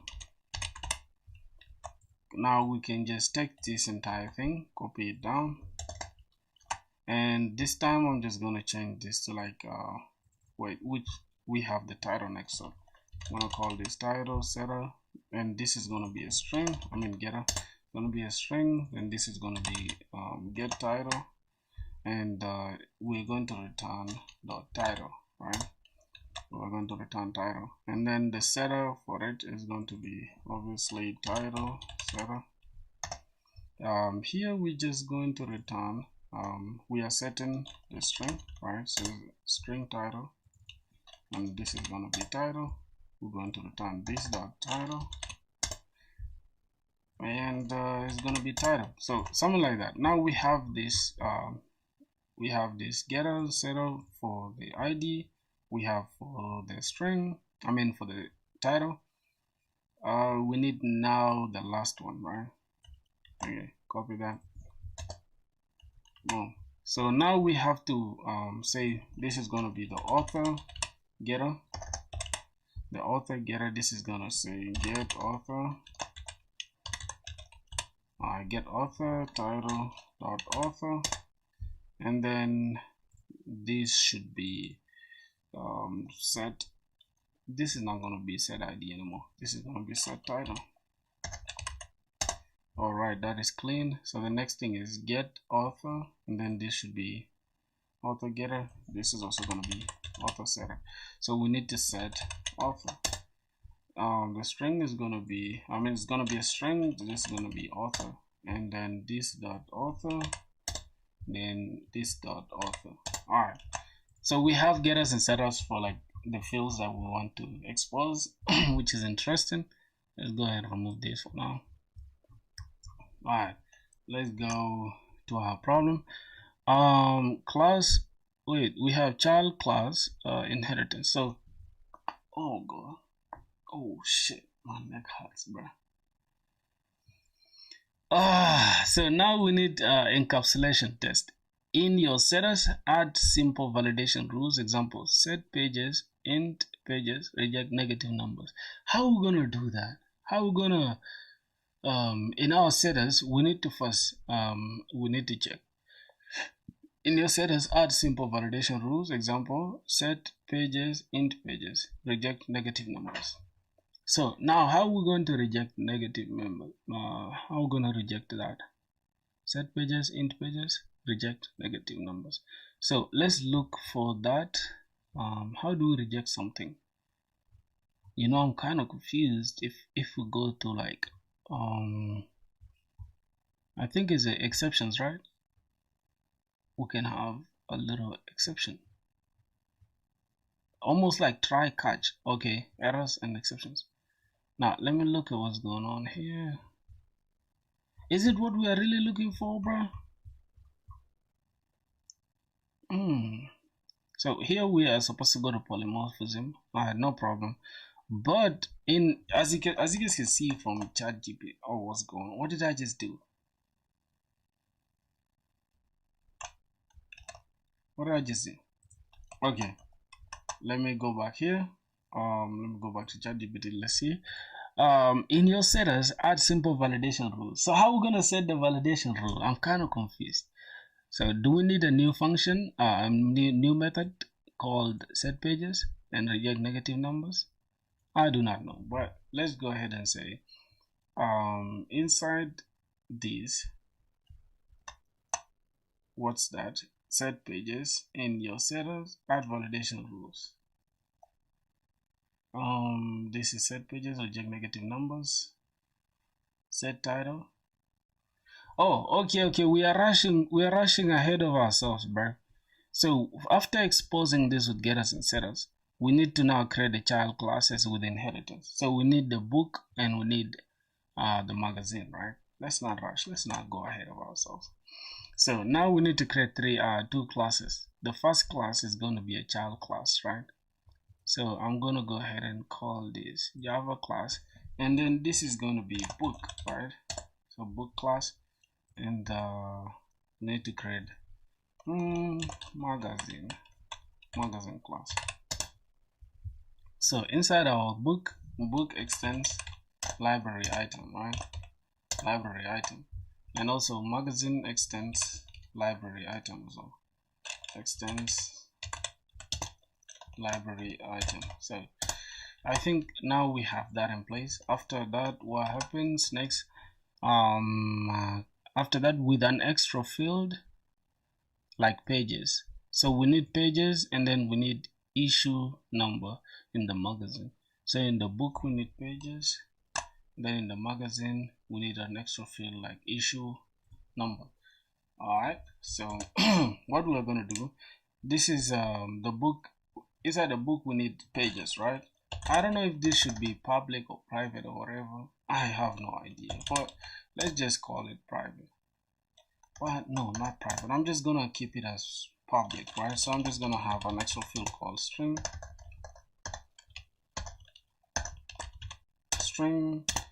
and string is going to take what?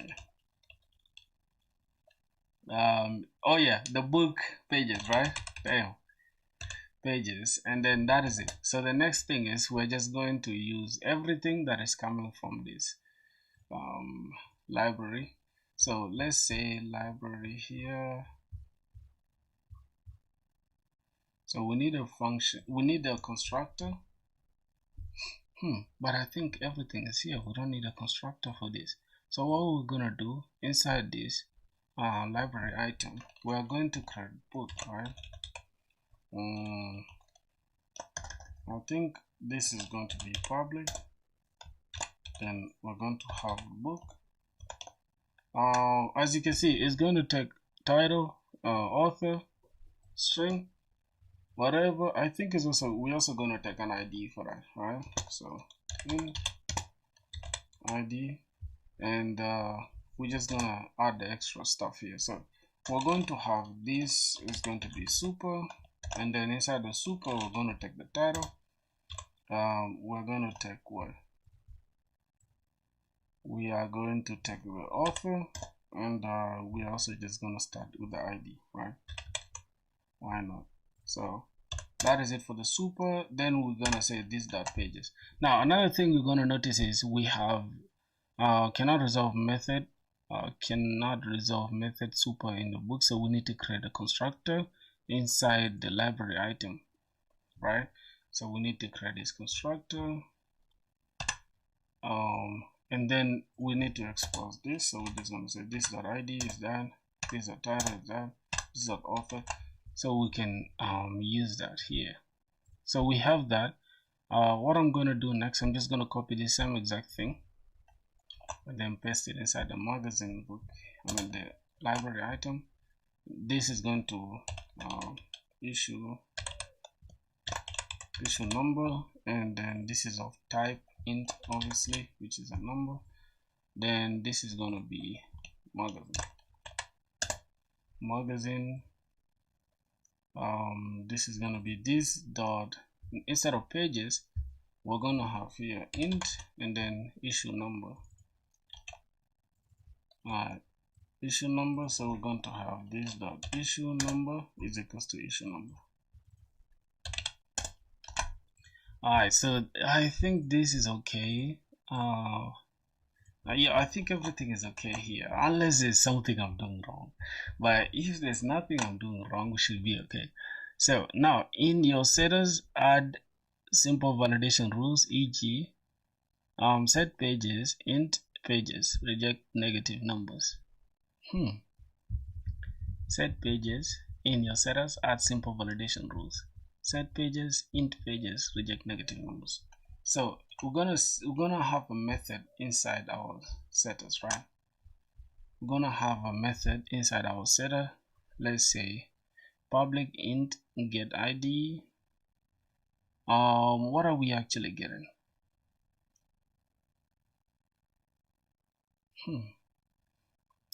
What are we getting? So this is set author.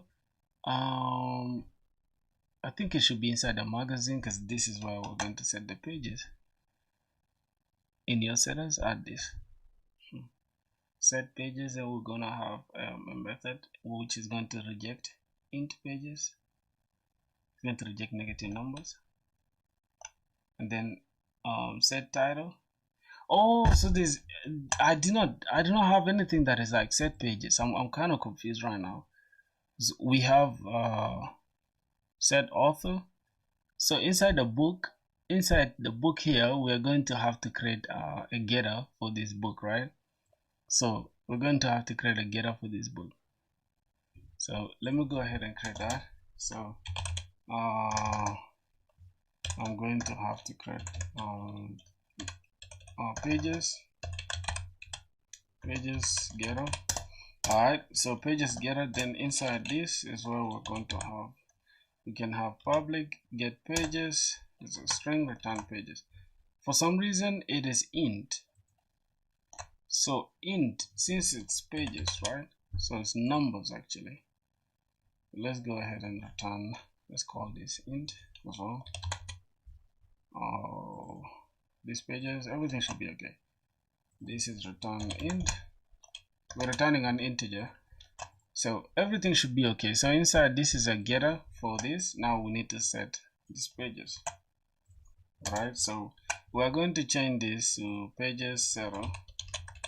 This is that means we need to change this to private, right? Private int. Then this is public void. This is going to set pages. Set pages of type int, and we are not returning anything, right? Since it's void, we're not returning anything. Now this is where we are going to have to this is where we have to now check the pages. We check if the numbers are if pages.length, right, is less than 0, right? Is less than 0, then we need to return string, right? We need to return string. Wait a minute. If pages.length, right? Is it pages.length or if pages is less than? I'm kind of confused right now, bro. So negative numbers are numbers that are less than what? Less than 0, right?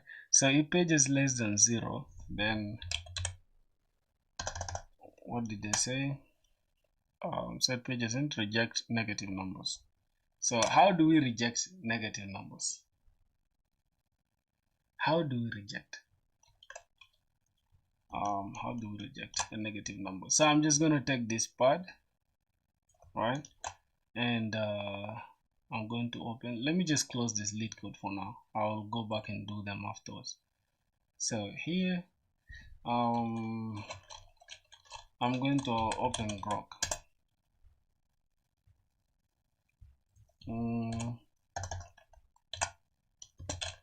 How do we reject negative number inside the page? Inside a method. Inside a method. Be concise. Concise. Is it concise? Okay. In Java. All right, let's do it like that. So we're going to have if pages. Yo, this is what. Oh my god, I was about to get it correctly. Jeez, what the hell? So this is why we needed to know this. So we need to throw a new error. It's gonna be if pages is less than 0. To reject negative numbers in Java method like set pages int, you can also use if check to throw an exception for negative values. Is a concise implementation. If the page is less than 0, then go ahead and throw new illegal argument exception. Pages cannot be negative. These the pages is equals to pages. Oh god. Yo, we're about to get it correctly, bro. Can you guys just believe that, bro? We're about to get something like for the first time. That's interesting. So now we've learned how to handle that. So I'm going to throw new illegal argument exception. Okay, new illegal argument exception, right? And it's gonna take pages cannot be negative, right? Pages cannot be negative. And then I think this is it, right? This is it. If we have to say this dot pages, I don't know if it will make sense for us to add that, but it's cool. Let's go ahead and handle the next problem. Okay, and then we reject empty strings. All right, so how do we reject empty strings? It should be illegal argument as well. I don't know. Let's see. How do we also reject? Let's go ahead and create setters for the strings. Title. So that means the title thing is it should be this is pages. What's going on here? That's not gonna be my problem. I don't know, bro. I'm just gonna remove this. I'm gonna remove that. I'm gonna remove that for now. I'm just gonna keep it like this. I don't know. I don't know if I should keep it like that, boys. Kind of confused right now. But why do we have a constructor here? I just don't understand why we have a constructor here. I'm just gonna keep it like this, but I have no idea why we have it there. So this is issue number. We need to. Okay. So now that we have these getters and setters, that means we don't really need this. Like for real, I feel like we don't need this. Let me try to go ahead and just remove this for now, and let me try to put this private. All right, this is okay. Yeah, that's gonna be an error for some reason. So I'm going to go ahead and remove this dot pages from here because we are already calling it inside there. So I just want this super because it extends that class, and then we are accessing the private method. Okay, cool. So we have this private, and then I'm just going to access everything inside here. Let's go ahead and remove this. Okay, then we can just create getters and setters for that. Let's go in the book. Just go ahead and copy this. Consider the magazine. I'm going to drop this. So pages getter. I'm going to call this issue number getter, and this is also going to be issue number getter setter. So I don't have to check anything here in the numbers. So I'm just going to keep it like this. And for this, we are not returning anything, right? So I don't know if we need a setter for that. I'm just gonna say the pages, the issue number. Okay, the issue number is, then we're gonna go ahead and use the issue number, right? This dot pages, no, this dot issue number, and then get issue number. This is int, this is set issue number, and yeah, I think that should be all right, unless it's something we're doing wrong. Okay, int pages, this should be int issue number. All right, I think everything is fine now for the issue number. Cool. All right, boys, so we have everything in place. Set issue number, issue number.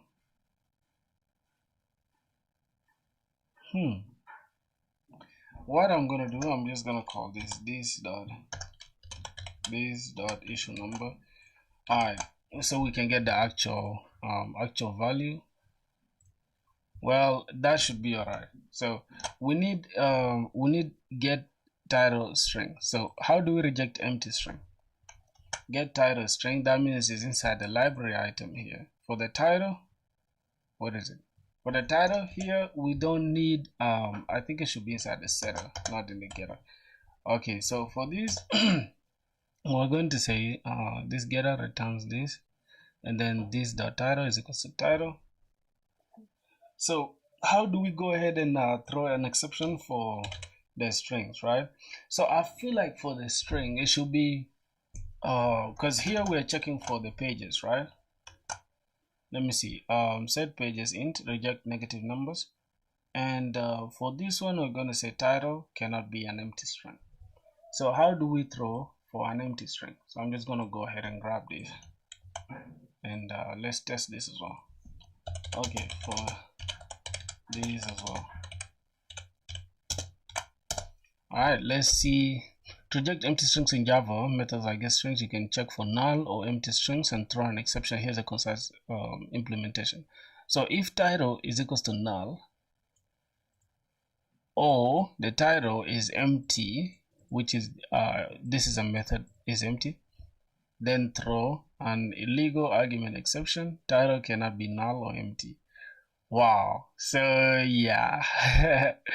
Okay, let's go ahead and say if title, right? If title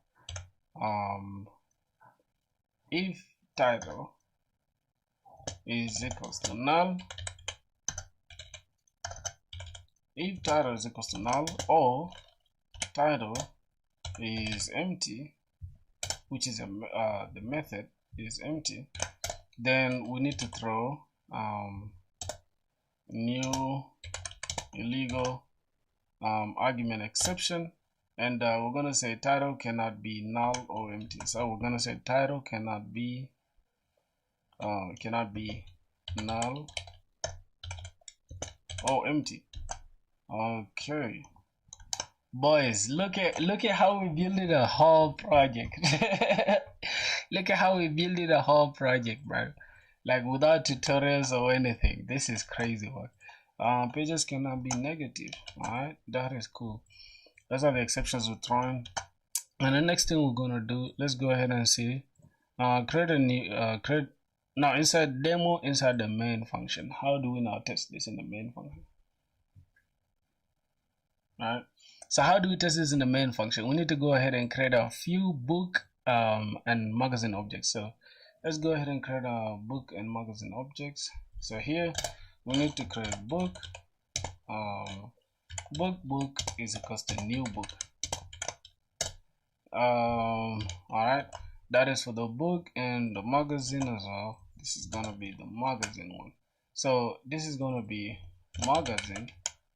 Oh my god, what am I doing? Alright, so we're gonna go ahead and edit this magazine. Magazine is equals to new magazine. Okay, go ahead and create that. Now if we just come here, say expected 3 arguments, we need the title, the title of the book. I could say we need a book, we need 3 books. So okay, we need title, author, and ID for like 3 books. So that for a book, and then the magazine as well. Inside the magazine we need title, author, and ID as well. So all of them, they're gonna take title, ID, title, author, and ID, or ID, title, and author. Interesting. What else? And then print their details, maybe using a print details method that overrides the behavior. So we need to create a method called print details that is going to override the behavior. Yo, that's crazy, right? So we need 3 books. I'm just gonna say give me give me three, give me a book, a sample book,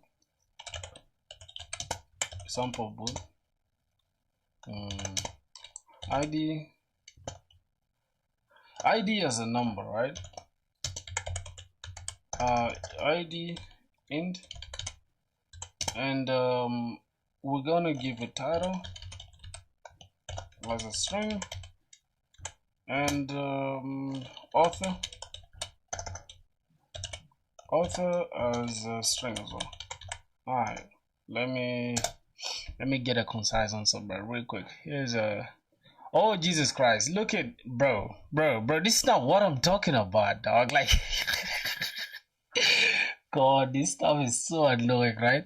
This is all I wanted, right? This is literally all I wanted. It's all good. So let's just pick this. 1984, and then George Orwell. This is what I wanted, like literally. I don't know if I read. I think I read something from George Orwell. Which other book did he write? Wait, I know we're getting off track, but which other books did George Orwell write? I swear to God, I know there's a book I read from this guy. I don't know which book that is. I would love to read that book again. Yes, Animal Farm. Oh my God, I remember Animal Farm, bro. You guys, you know, I was sad after reading Animal Farm, bro. I was sad, like, to the brim, bro. I swear to God, I was sad, bro. At the Animal Farm. I'm gonna read it again. I'm gonna have to get this book. Yeah, I know I wasn't tripping, bro. I know this dude wrote Animal Farm, dog. Like where this, like, I think there's somebody called Snow, Snow something, the head of those guys, and then they end up like they broke his leg or something. Bro, this stuff is sad as hell.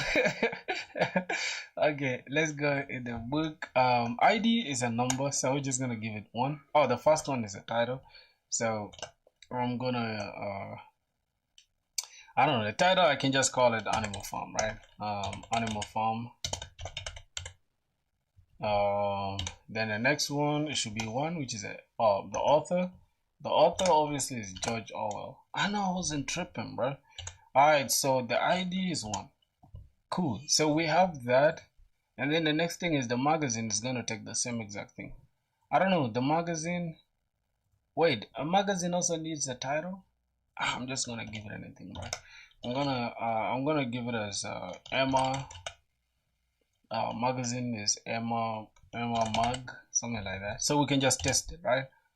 The author, I can just say proc filthy, obviously. Why not? Proc filthy. And what is the next thing? We're gonna take the ID, can be 1 as well. Alright, so that is it. What's going on here? Replace with filthy. Yes. I don't care, bro. We have proc filter there. Now we have these 2 methods. We have this book and we have magazine. So how do we go ahead and try? How do we not test them? Let me go. Alright, so print the details. Maybe using a print details method that overrides behavior. Oh, so we need a method called print details that overrides the behavior of different books, right? So I don't know how we're gonna do it, but we're gonna try.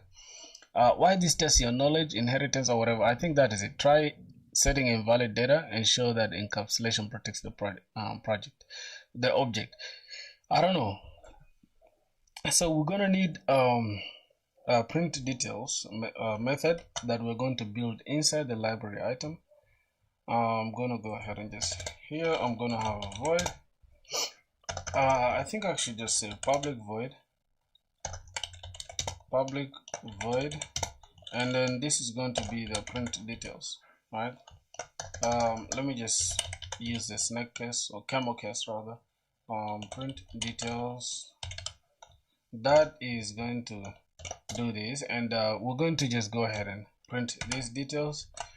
We have these .id, this .title, this .author.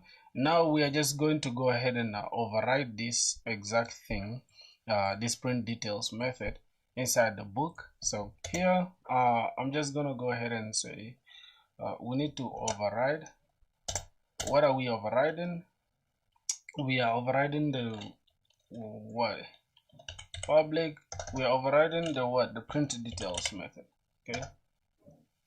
So without this override thing, we're just gonna have print details here, and it's going to override it automatically. So it's going to take super.print details, and then we're also going to override the one for the magazine. All right, makes sense, right? So print details, hey, I think is good. So if I go ahead and run this, let's see. I need to call this. Oh my god, I kind of tripped. I kind of fumbled there. I'm not gonna lie. I need to go here. All right, so inside here, this is where we're going to go ahead and print everything. So I'm just gonna say book dot print details, and then we're gonna go ahead and say magazine dot print details. So let's just click there.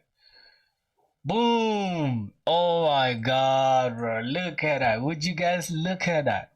We have the IDs one, Animal Farm, George Orwell. We have ideas one, magazine, Emma magazine, and then Prod by Filthy. Oh shit, bro, this is insane. So we've completely finished the project, right? And we've literally used every single thing in inheritance and encapsulation. As you can see, we've put in work in Java, my boys. We've put in work in Java. You get. That's crazy, boys. Go ahead and tell me W in the chat, bro. Just type W in the chat, my boy. We've done work, bro. Yes, sir. That's crazy, bro. I'm not gonna lie to you. We've literally done something great. So that's gonna be it. Alright, we need I think another thing to like. We have the print details that overrides the behavior. Alright, we need try setting invalid data and ensure that encapsulation protects the object. So we need to invalidate the data, right? Try setting invalid data and ensure that encapsulation protects the object. How do we set invalid data for this? So we need to go ahead and let's go here. Now let's say inside this new book thing, let's say I just let me try to put 1 here. Okay, let me try to put 1. See what's going on. Let me run this. We're gonna get an issue. Incompatible type. Int cannot be converted to java.language.string. Okay, that's understandable. But how do we make this? How do we invalidate this? What's going on here? Build error, build successful, clear all that. I want to see that. Okay, how can we invalidate the data, bro? So imagine, bro, overriding this method. This is just super cool, bro. I swear to God, there's something about Java that just makes me happy, bro. Like, look at how clean this goddamn code is. If I was to do this in JavaScript, like the amount of code I would have to write, dog, is insane just to get this behavior, just to get this entire thing that we've just done, just to get this done, right? So this is super clean. Like anybody can read this right now and understand that. Oh, okay, you have attributes here. Oh, okay, then you have what? You have a constructor for the library item. Okay, that brings all the elements from the from the library item itself, right? This is going to be the constructor that will be used by the children, right? So we have the getters and setters, and then inside every setter, inside the setter for the title, we are throwing exceptions. Now what's going on here? Public void set string title is equal to this. So let's go ahead and check, right? Let's try to invalidate this. Let's try to pass this, because as an empty string it will work for now, but if we go ahead and run, you'll see Whoa, why is it running? Bro, why is it accepting that? Hold on. Why is it accepting that? Let's go inside our library. All right. How do we set title?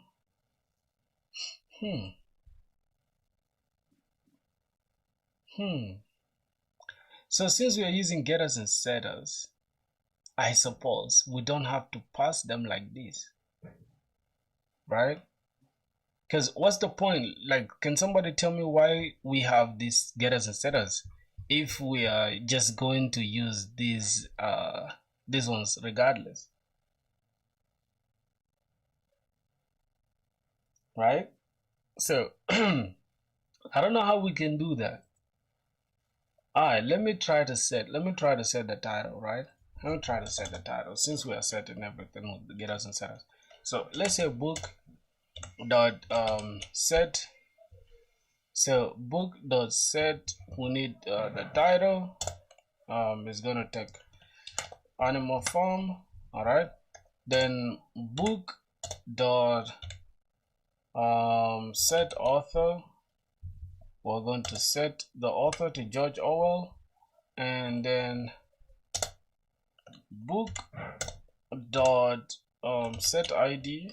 All right, we're gonna set the ID to like 1. All right, now let's go ahead and set these 2. All right, this is going to be magazine. Magazine dot set ID, magazine dot set title, magazine dot set author. Now what I'm gonna do, we're just gonna go ahead and copy this title, okay, and then the author is gonna be Prog Filthy. All right, then the ID is 1. Now what I'm gonna do, let me try to remove everything that's inside here. We have an issue, right? I don't know why we do have an issue. I don't know why we have an issue though. I have no idea. But yeah, I just don't know, bro.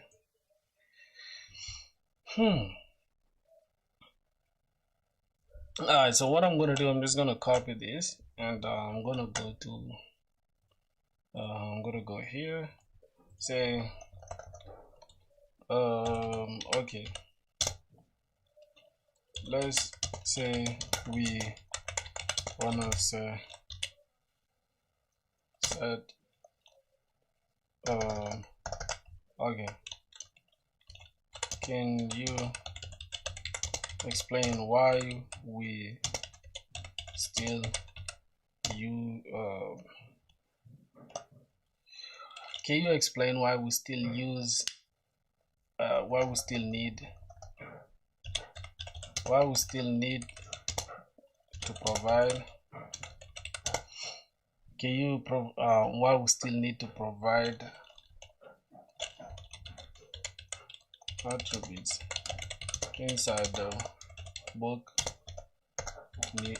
book is equals to new book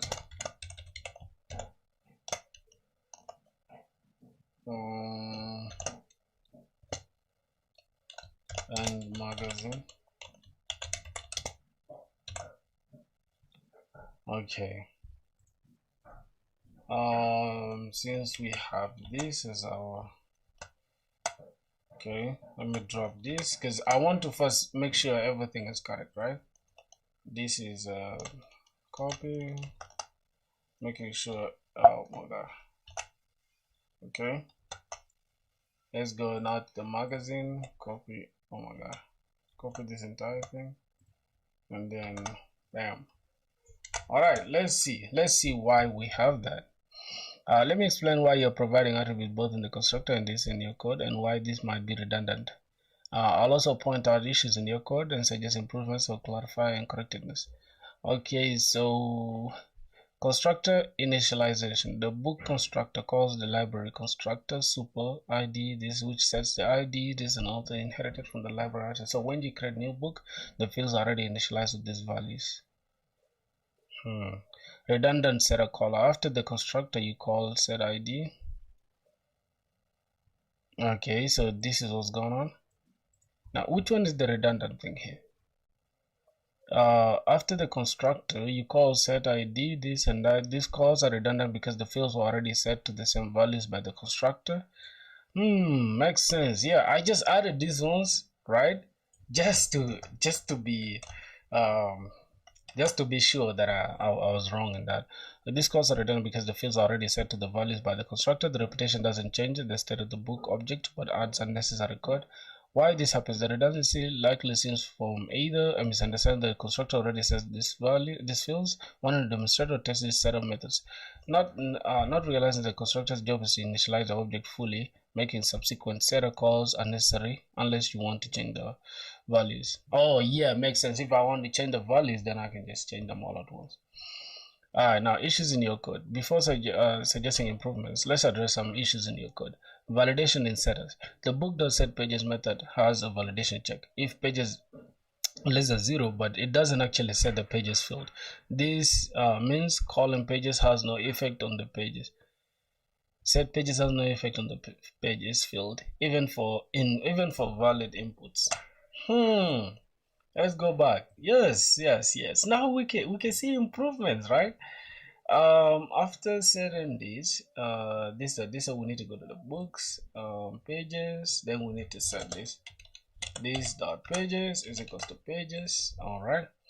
So I'm after making those changes. All right. What else? Let's go back. Now the magazine number method only prints the current number, issues number, and doesn't set it, making it ineffective. If it prints the current value, not the new one being passed. It also prints the current value, not the ones being passed. Whoa, doesn't set it. Dot set issue number only prints the current number. It doesn't set it, making it ineffective.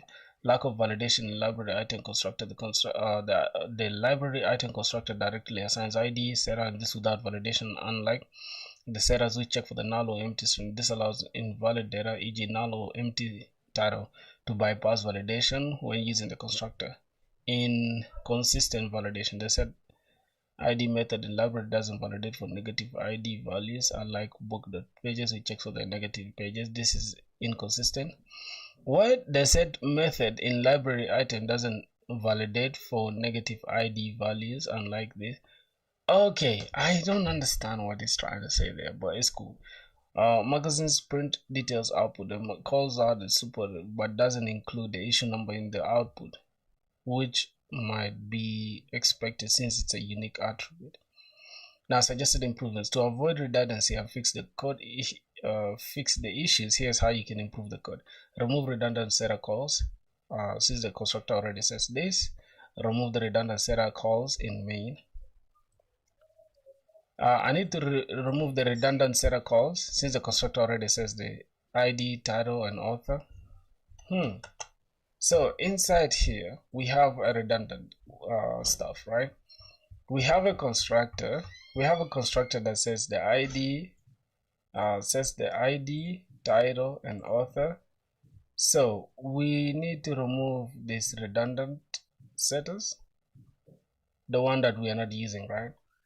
But if we need to set, like, let's say the title, then we can do that. Okay, let's remove this getter. And what else? Setter for the ID, since we are not affecting it, let's remove it as well. Okay. Bro, goddamn stupid hustler. Okay, so we are cleaning up our code before we submit it to ChatGPT to say, hey, this is our application that we finished. Title, setter, so we need to only, since we affected the title, this is what we're doing. Set title, and then now the author setter, we are not affecting anything here, so we are going to clean this as well.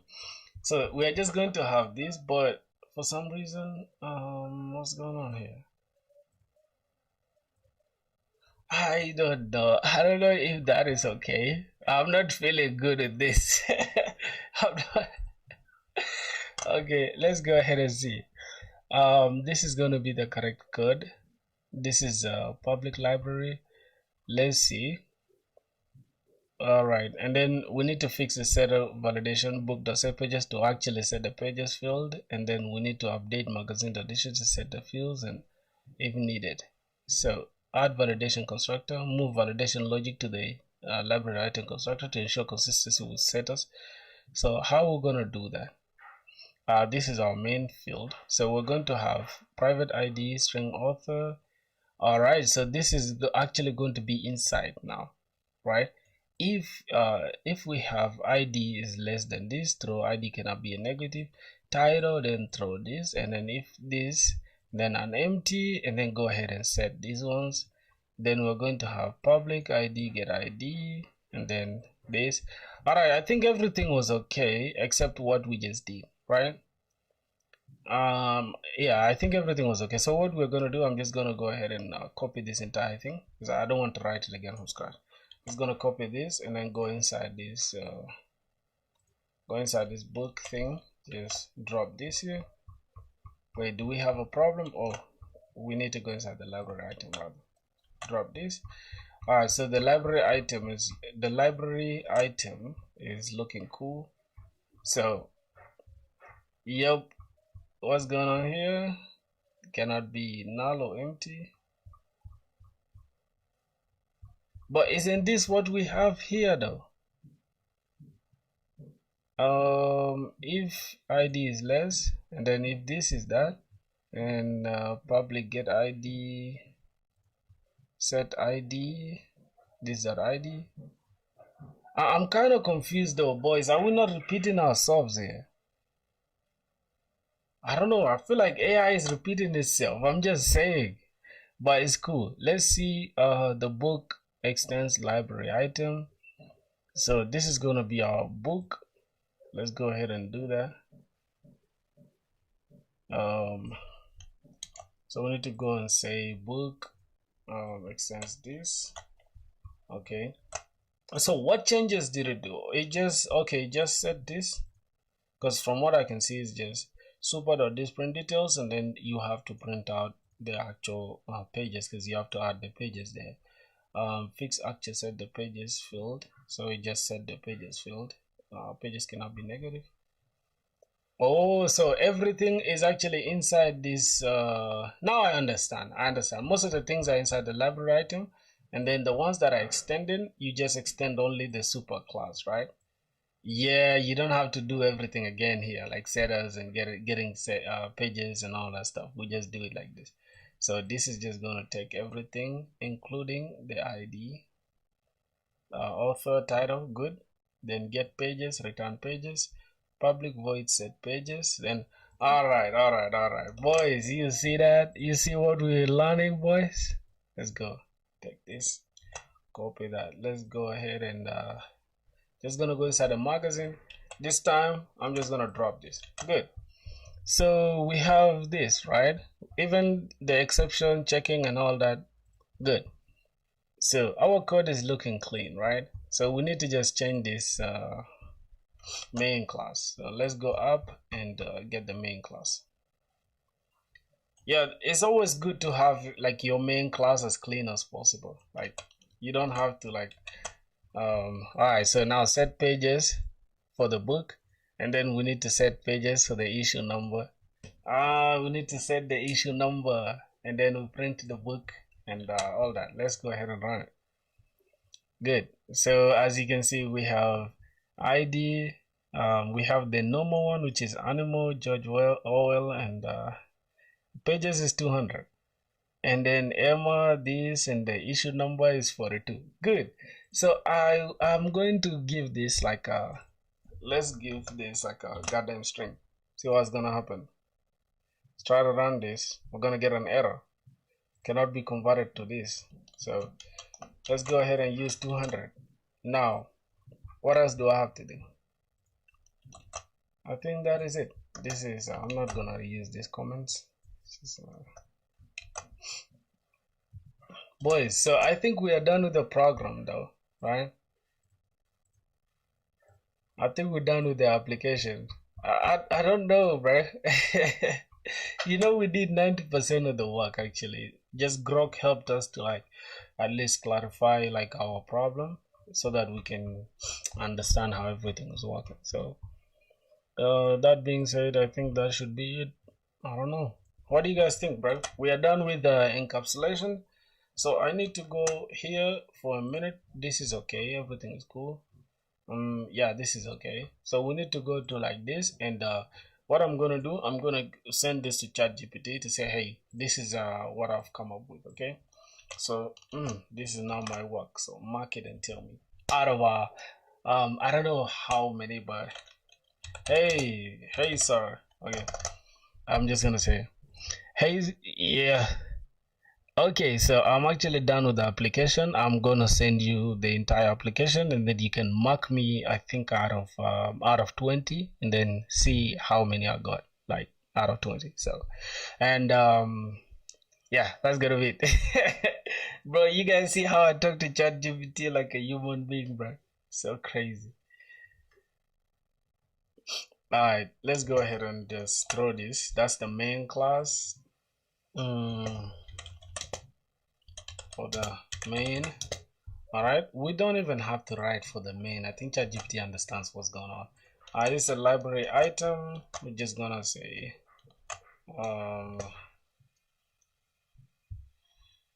wait, okay, whatever. For the library item class, and then we have the book class as well.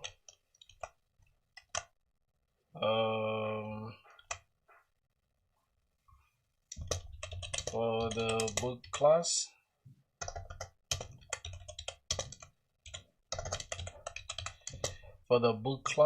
what else?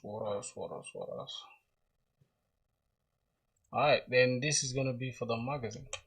Now, as you can see, boys, we've literally like done 90% of the work, bro. For the magazine. There you go, and here is my output. Okay, we need to send our output as well, bro. Why not? You get it. You gotta treat this like a real class, bro. Oh, we using classes and objects and all that. So okay, I'm just gonna copy this entire thing and pass it to ChatGPT as well. Cool. Boom. Let's see. Nice work. You've clearly nailed the assignment. Actually went beyond the 20 minutes scope by adding thoughtful validation and tidy encapsulation. Let's score this let's score this like a teacher with a red pen, but also why Java, bro? Cause I wanna learn a high paying job, man. I wanna get a job that's gonna pay us like crazy. You feel me? We wanna get a good job, my G. So let's see. Inheritance. Out of 20 marks, you created the object and magazine classes that inherit from the library item. You reused the print details and extended it with custom fields. Score 5 out of 5. Encapsulation. So we have inheritance down. We have encapsulation. Fields are private, access controlled with getters and setters. Validation prevents invalid states, negative, empty, etc. Score 5 out of 5. Constructed design 3 marks, which is library item constructor enforces invariance, which is valid ID, this and all. Subclasses property called super 3 out of 3. Yo, I've got it right. Hello, polymorphism in action. Whoa! Wait. So I'm already doing polymorphism without me knowing. It's crazy. I swear to God, bro. Because what's funny is that hold on, where's polymorphism? Just give me a sec, bro. I was already doing polymorphism without me realizing, bro. Hold on. What's going on here? Polymorphism means many forms, and it occurs when we have many classes that relate to each other by inheritance. So that's already polymorphism. Yo, this is crazy. What do you want to do with Java? Android, development, or Springboot, bro? Springboot for the web. for the web, my G. I don't have anything to do with Android development or mobile or whatever. I don't know, bro. I just don't like mobile apps and all that stuff. I'm not a big fan of mobile apps. I can't lie to you, bro. Let me see. You overrode print details and use super.print details. Classic polymorphic behavior. Main demonstrates runtime polymorphism clearly. Oh wait. So the main is what determines the runtime polymorphism. So there's runtime polymorphism and what? There's runtime. I think there are two, right? I remember there were like two. There's runtime polymorphism. How do they call this? Now picking some method on both of them. So let me see. All right, so we have this animal class which has the animal sound, and then we have the pig class which extends the animal sound, animal class, and then it gets the pigs whatever.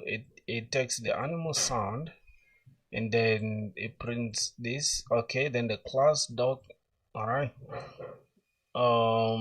Then we use both of them here, which is polymorphism. Okay, so is that runtime polymorphism or what? I think there are like two types, right?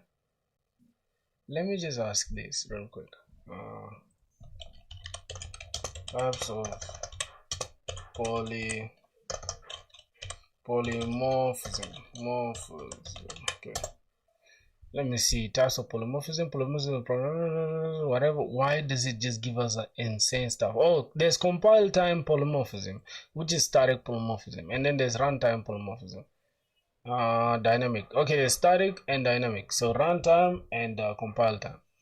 Alright, makes sense. So this is runtime because we have to run first before we can apply the polymorphism, which is for I think it's for the what? For the printing details, right? So we print the details on both of them, but they have different forms. So one object is taking different forms. That's polymorphism. All right, brother, makes sense, man. So how are we getting our marks again? Code style and completeness. We have clean, consistent code, no missing setters getters, proper exception handling with illegal argument exception. Output is clear and shows correctness. 4 out of 4. Final grade 20 out of 20. Yes, we can finally say we have learned Java OOP. Wait, hold on, we haven't finished. I know we haven't finished. We are left with abstraction. I haven't gone to abstraction yet. So I'm going to give myself time to now relax and focus on other stuff for now. But I'll get back to like doing abstraction. It's going to be the next thing on my list, on my bucket list. And I don't do no tutorials. I don't watch tutorials, nothing. This is how I learn my shit. Yeah, how about you, my G, Amir Dev Studio? What do? You use and what's your tech stack? Alright, so we have inheritance by extending library item, encapsulation by making fields private plus validating in setters, a sprinkle of polymorphism with printing details, a defensive programming mindset validations. Okay, so we have that. If you need picky, the only improvement could be maybe show polymorphism in main more explicitly by using library items equals to book, magazine, and looping through print details. What that will flex one interface. Many forms idea even harder. But honestly, that's a bonus territory. You ace the fundamentals, but want me to show you the polymorphic this version of main would look like? Okay. Okay, go ahead. Go ahead. Let's see what it brings up.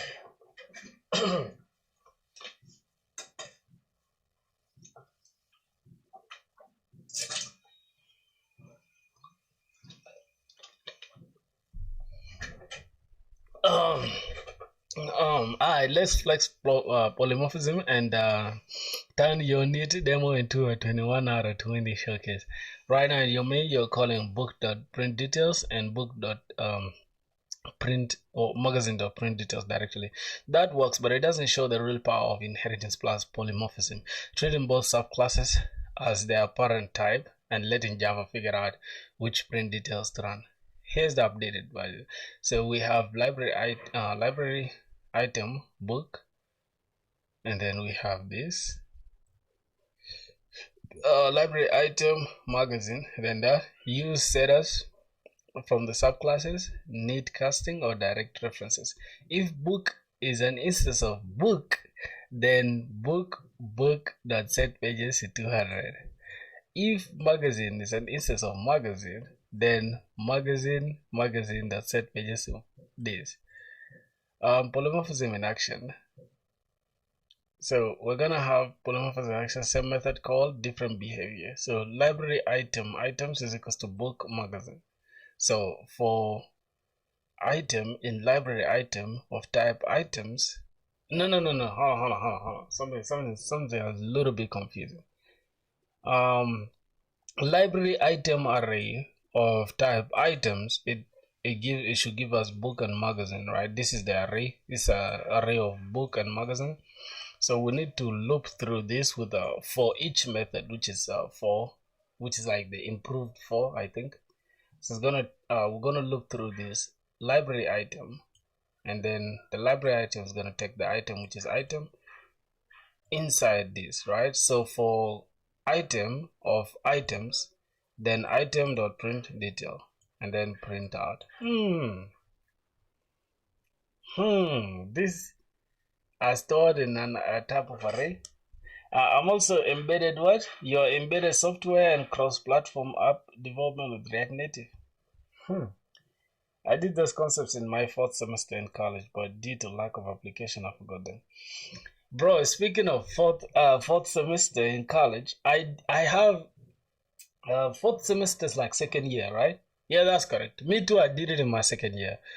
But I forgot every single thing. Not even forgetting, I literally hated Java. Like I had beef with Java. I swear to God. I think it even showed in my details. Like I think I had let me show you, bro. I have, yep, this was my transcript for the 2nd year. Let me show you Java. I literally like I spoiled Java. Not that bad though, but I wasn't super interested in it like that. So as you can see, introduction to Java program. As you can see, I got 80. 82 is not bad though. Like I feel like 82 is not bad, but I mean 81.2 is not bad. But I don't know, bro. I didn't like what I was, But now at least, So it's good. It's good. I wish I knew though. I wish I knew how valuable Java is. I was not gonna take it lightly, but it's never too late. Okay, so both book and magazine are stored in an array of type library item. You call item.print details, and Java dynamically picks the right overridden method. The runtime polymorphism, one interface, many forms. Your output would look like this. Alright, I think that should be it. Setters. But isn't it like unnecessary though? Because then now we have like instance of this. Use setters from the subclasses, need casting or direct references. Isn't that just unnecessary work? I feel like this is cleaner to me. What do you guys think? This is cleaner to me. This is literally cleaner to me, dog. I don't have to loop over none. Right? I don't have to loop over nothing. But I don't know. This is oh, wait. What do you guys think, boys? You think we should stress ourselves with learning this like extra shit? I feel like if the book is instance of book, then give us a book, set the book to pages to 200. I don't know if we should use that. That's a full trifecta: encapsulation, inheritance, polymorphism, and now you've squeezed in a tiny test of abstraction too, since library works like an abstract concept for all library items. Oh, want me to push it one step further and make the library item an abstract class so nobody can accidentally initiate a generic library item with no type? That will make the design more alright. Nah, calm down. We're not going into abstraction yet. Okay? We're not going into abstraction yet. I'm gonna have to like tell ChatGPT to save it here. So I don't know, how do we get our library? No. Okay. What did I just do, bro? This is it. Okay, cool. Alright, I'm just gonna keep it like this. If I want to start something new, I'll start a new chat. So speaking of that, I don't know if we should do like one more question on this, because I'm done with polymorphism and all that stuff. Tomorrow or the next stream, we're going to talk about abstraction, because I want to clear this entire object-oriented programming. Then we can see what next. Okay, that's my main point. So day one, we've literally done something great. All right, that should do it. So tomorrow, what we're going to do tomorrow, we're going to do some lead code problem, and then we can go ahead and do other things. So that's going to be it. I'm just going to show you like some other project I'm working on. It's with Monstock. It's with Monstock. Let me go ahead and just close this. The project is with Monstock, but I don't mind showing you guys. That's if you're interested in seeing what I'm working on. FYI, I'm from South Sudan too, but currently pursuing my studies in India first year. Basically, non-CS background. Exactly, bro. But I cleared the thing with A+. Yo, my G, hold on. I didn't even understand that for a minute. For my information, you're South Sudanese. How is your name Amir? I feel like we don't have those names. Amir is mostly like Sudanese names, right? Or maybe Amir is more like a prince, right? Yeah, but bro, thanks a lot for tapping in, my G. That's insane, bro. How? You currently in India? That's interesting. I have a lot of friends in India, bro. A lot.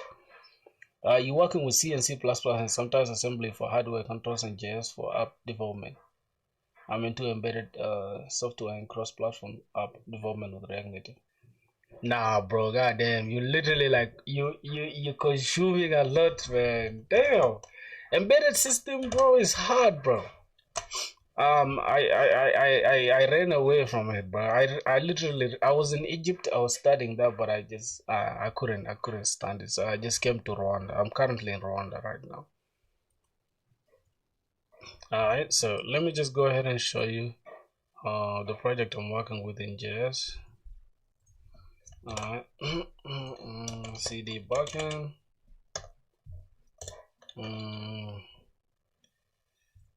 Okay. Brother, why don't you start streaming what you're doing, bro? I feel like you streaming your your progress is better than you just doing it alone in the dark, right? I feel like there are a lot of people that will be interested in seeing what you're doing. Alright, bandev. I'm just gonna go ahead and say cd backend, and I'm gonna say docker compose up in detach mode. We don't have the Docker daemon running, so I'm just gonna go. Oh my god. Using JS as well. Wow. Exactly, bro. I cleared the thing with like A+. Yeah. Shit, my boy. Yo, you're crazy for that, bro. You're crazy for that. Damn. Proud of you, my brother. Go make us proud, man. Alright, let's see what else. I'm gonna go say cd backend one more time. Just gonna clear this. So X Prisma Studio. Now first get the studio. Oh my god, shouldn't open that. Okay, so it's all good. Just gonna pick this. So I don't know, bro, like this Zen browser, it literally like takes a lot of resources. Okay, I'm gonna have to just remove this for now. I'm gonna remove this and I'm gonna remove the Java thing. Alright, I'm just gonna look up this. So we have the kit and the sessions, right? Yep, bro, you're a South Sudanese from WoW. Nah, man, I'm happy for you, my brother. Yo, that's cool, bro. It's just like I find it fascinating, right, when I get people from my place, because it's like not a lot of them like are into. You know what I've noticed with most of our people, they just focus on like TikTok and like posting on Facebook and like some degenerate stuff. I'm not saying it's wrong though, but it's like, yeah, sometimes you just question it, bro. It's like, come on, you're not taking your life serious, bro. You understand? Yeah, so that's the stuff. That's the stuff. Let's use dark mode, bro. God damn, this stuff's about to bleed my eyes out.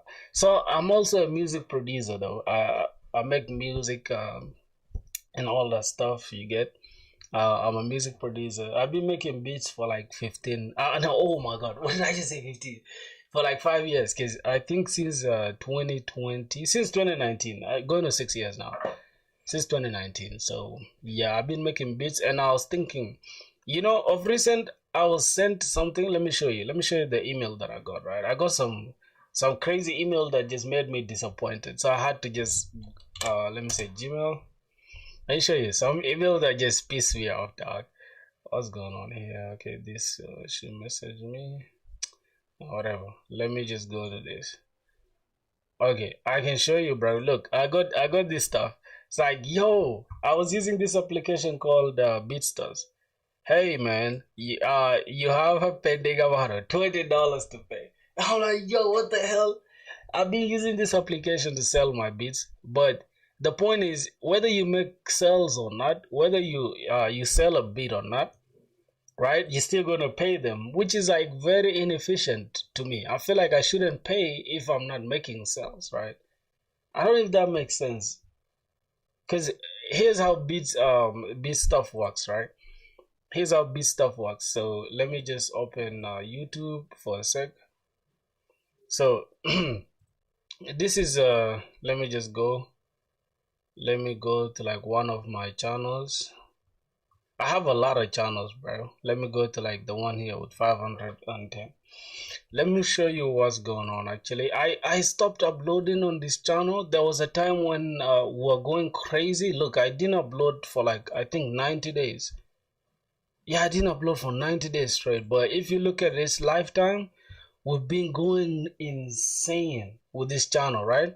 And this day when I hit this, I think the highest was like 5K. I hit 5K on this channel, and this exact beat here, this beat that did 5.7K. Listen to it just a second.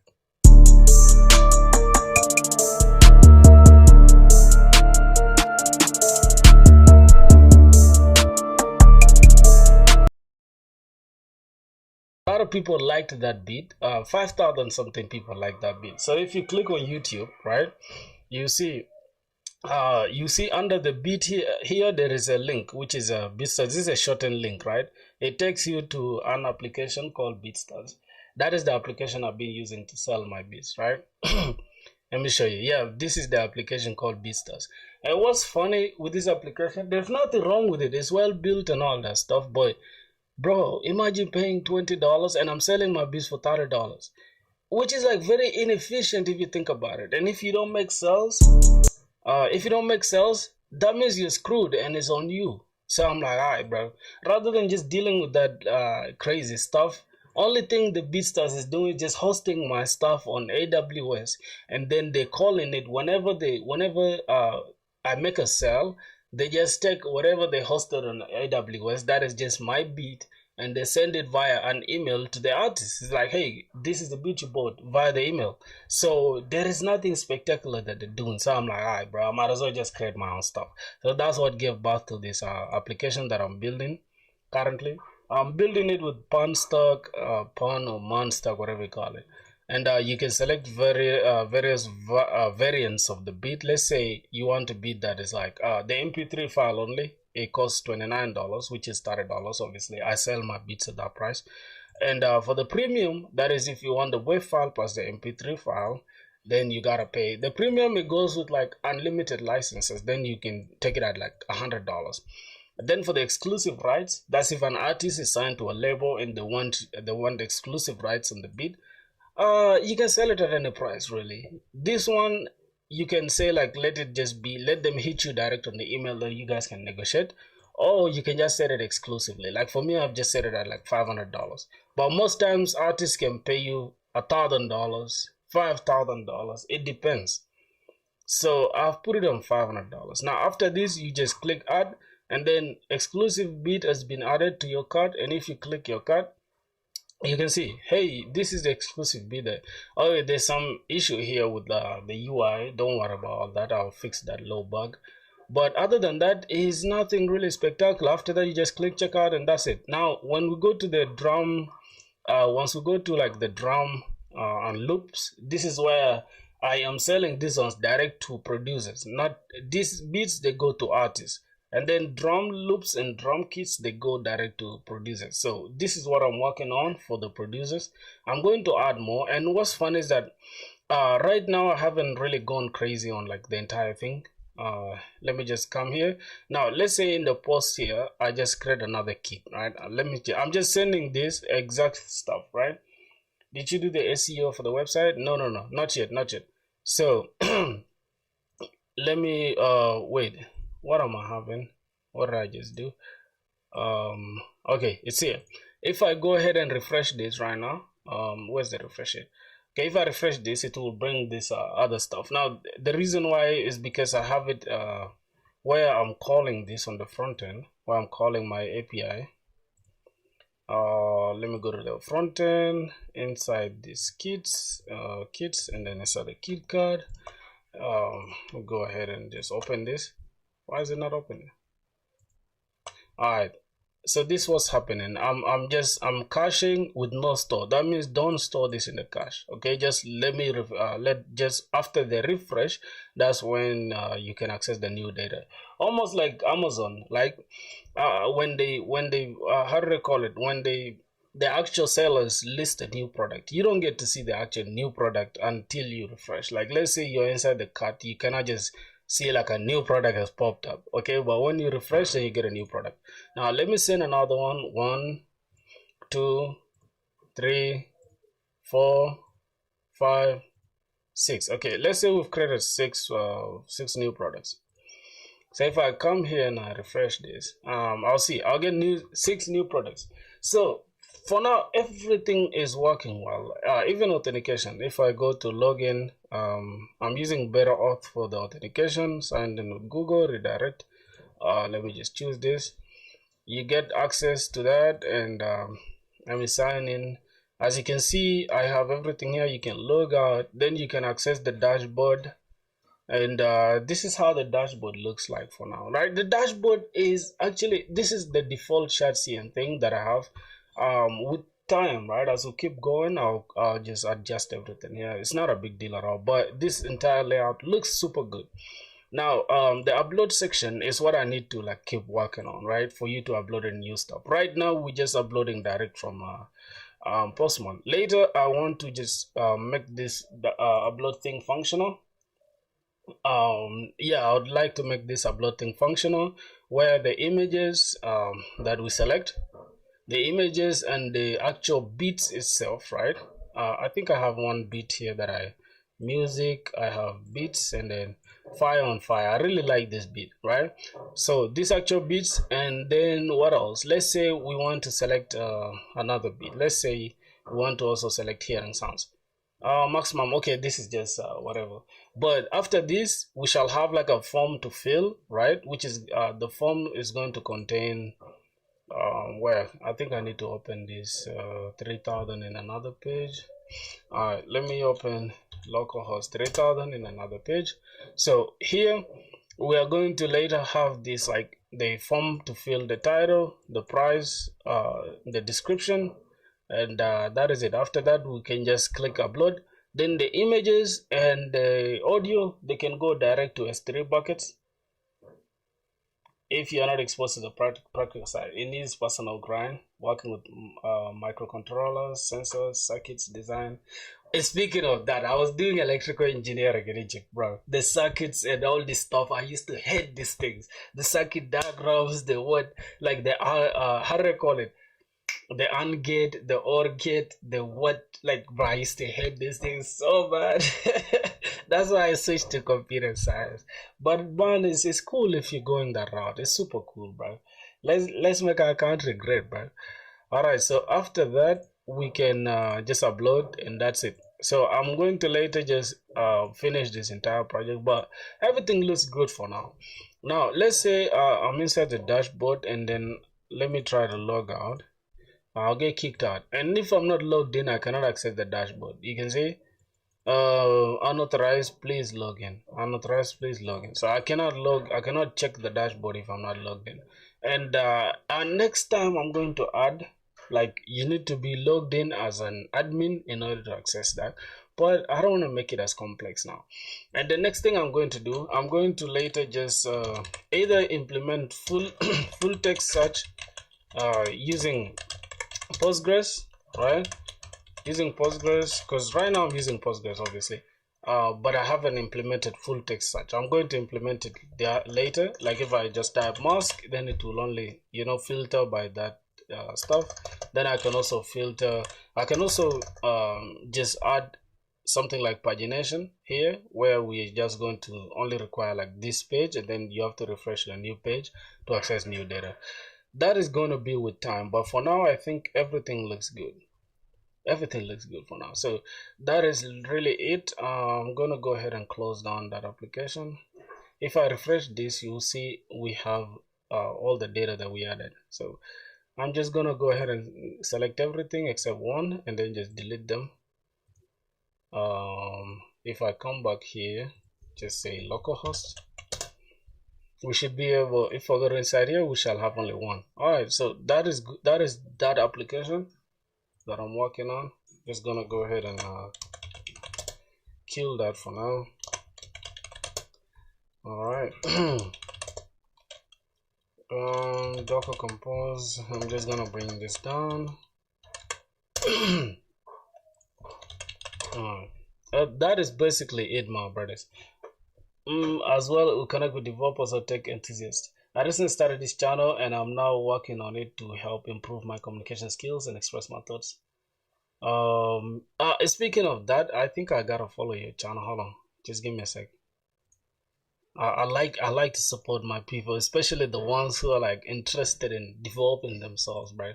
I feel like it's not a lot of people really doing that, bro. Like most people are just focused on degenerate stuff. Like what I've seen in us, like most of us just like degenerate things. So go ahead and check out your YouTube channel, my brother.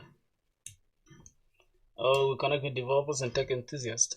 That's super cool. That's a cool idea. Yo, boys, if you guys are watching the chat, bro, you guys go ahead and follow my brother Amir Dev Studio, bro. He's a real G, man. Let me see, where is he at? How to edit viral video. Okay. I'm gonna go ahead and check you out. What did my boy Matrix of What say, bro? You said it's super necessary for a website. When are you going to host it online? I actually have it hosted. I'll show you. I have the front end hosted, not the back end though. I'm going to host the back end on EC2 Amazon. Go to channel. I'm going to like, let me follow my brother. Hello everyone, today we are going to unbox the Huion HS64. Yo, that's cool, bro. I like your videos, bro. You have a dope setup though, brother. I swear to God, what did I just see? Hold on.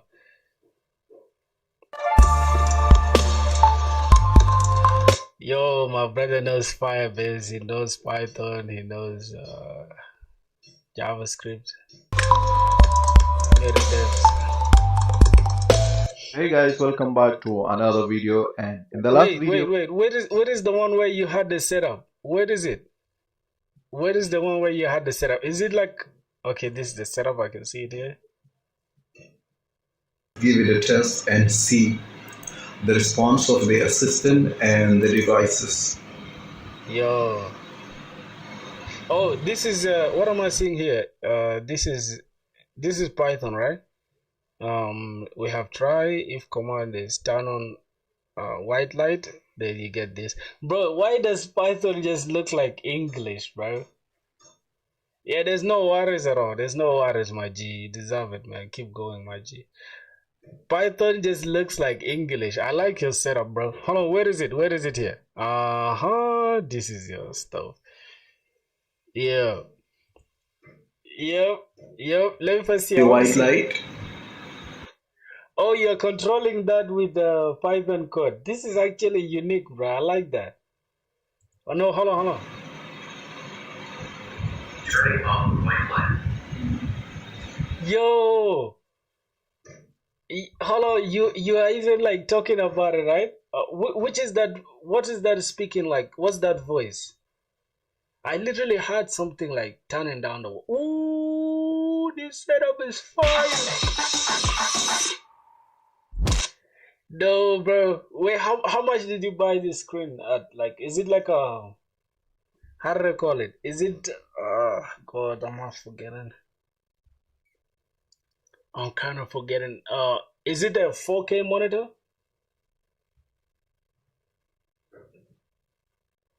Is it a 4K monitor? Nah, bro, it's super cool, bro. I'm impressed, man.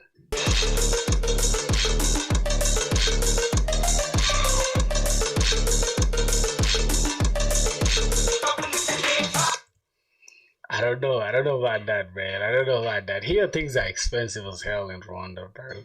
Like, I really want to finish my uni, and then I actually want. I don't know if I get a job, bro. I'm not continuing with uni. I swear to God, if I get a job right now, I'm getting the hell out of uni, bro. I just don't know. I just don't find it as valuable, bro. What's that? Why is it dark like that? It's scary. Bro, what are you doing in the dark, bro? What? Oh yeah, that was something trivial. Well, this is the real-time monitoring system and consists of ESP32. Hold on, what I'm gonna do? I'm gonna take your. Hold on, where's your channel at? What I'm gonna do, right? This is your channel, right, my brother? I'm at a studio. How do I get the URL? Bro, how do I get the goddamn URL? I forgot how to use Safari, man. I'm so addicted to this Zen browser. I might have to use my favorite browser, which is Zen browser, bro. Okay, George Orwell. Go ahead and close this down. Oh, okay.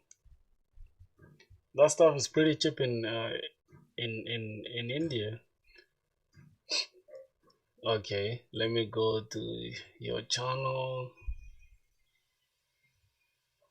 Okay, let me get my brother's channel.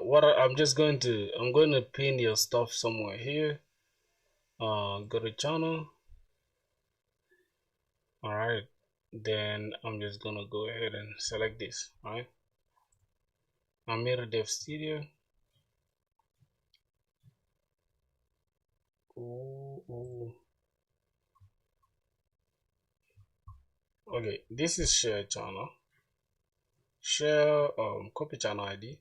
It's gonna copy the channel ID, or maybe share channel. I don't know. So that is it. I'm gonna end the stream right now because I'm gonna have to go do something. You get it? I have to eat and do something else. So what I'm gonna do, just when this video goes live, I'm going to paste your stuff. So yeah, more people can find it. It's all good, my brother. It's all love, man. Tomorrow we're gonna catch up with you, and yeah, I'm going to continue with Java tomorrow. So let me go ahead and I don't know when it goes live. I'm going to add it. Let me not forget it. So I'm gonna create a new note here. I'm just gonna say my brother channel. Hold on. Go ahead and create a new note.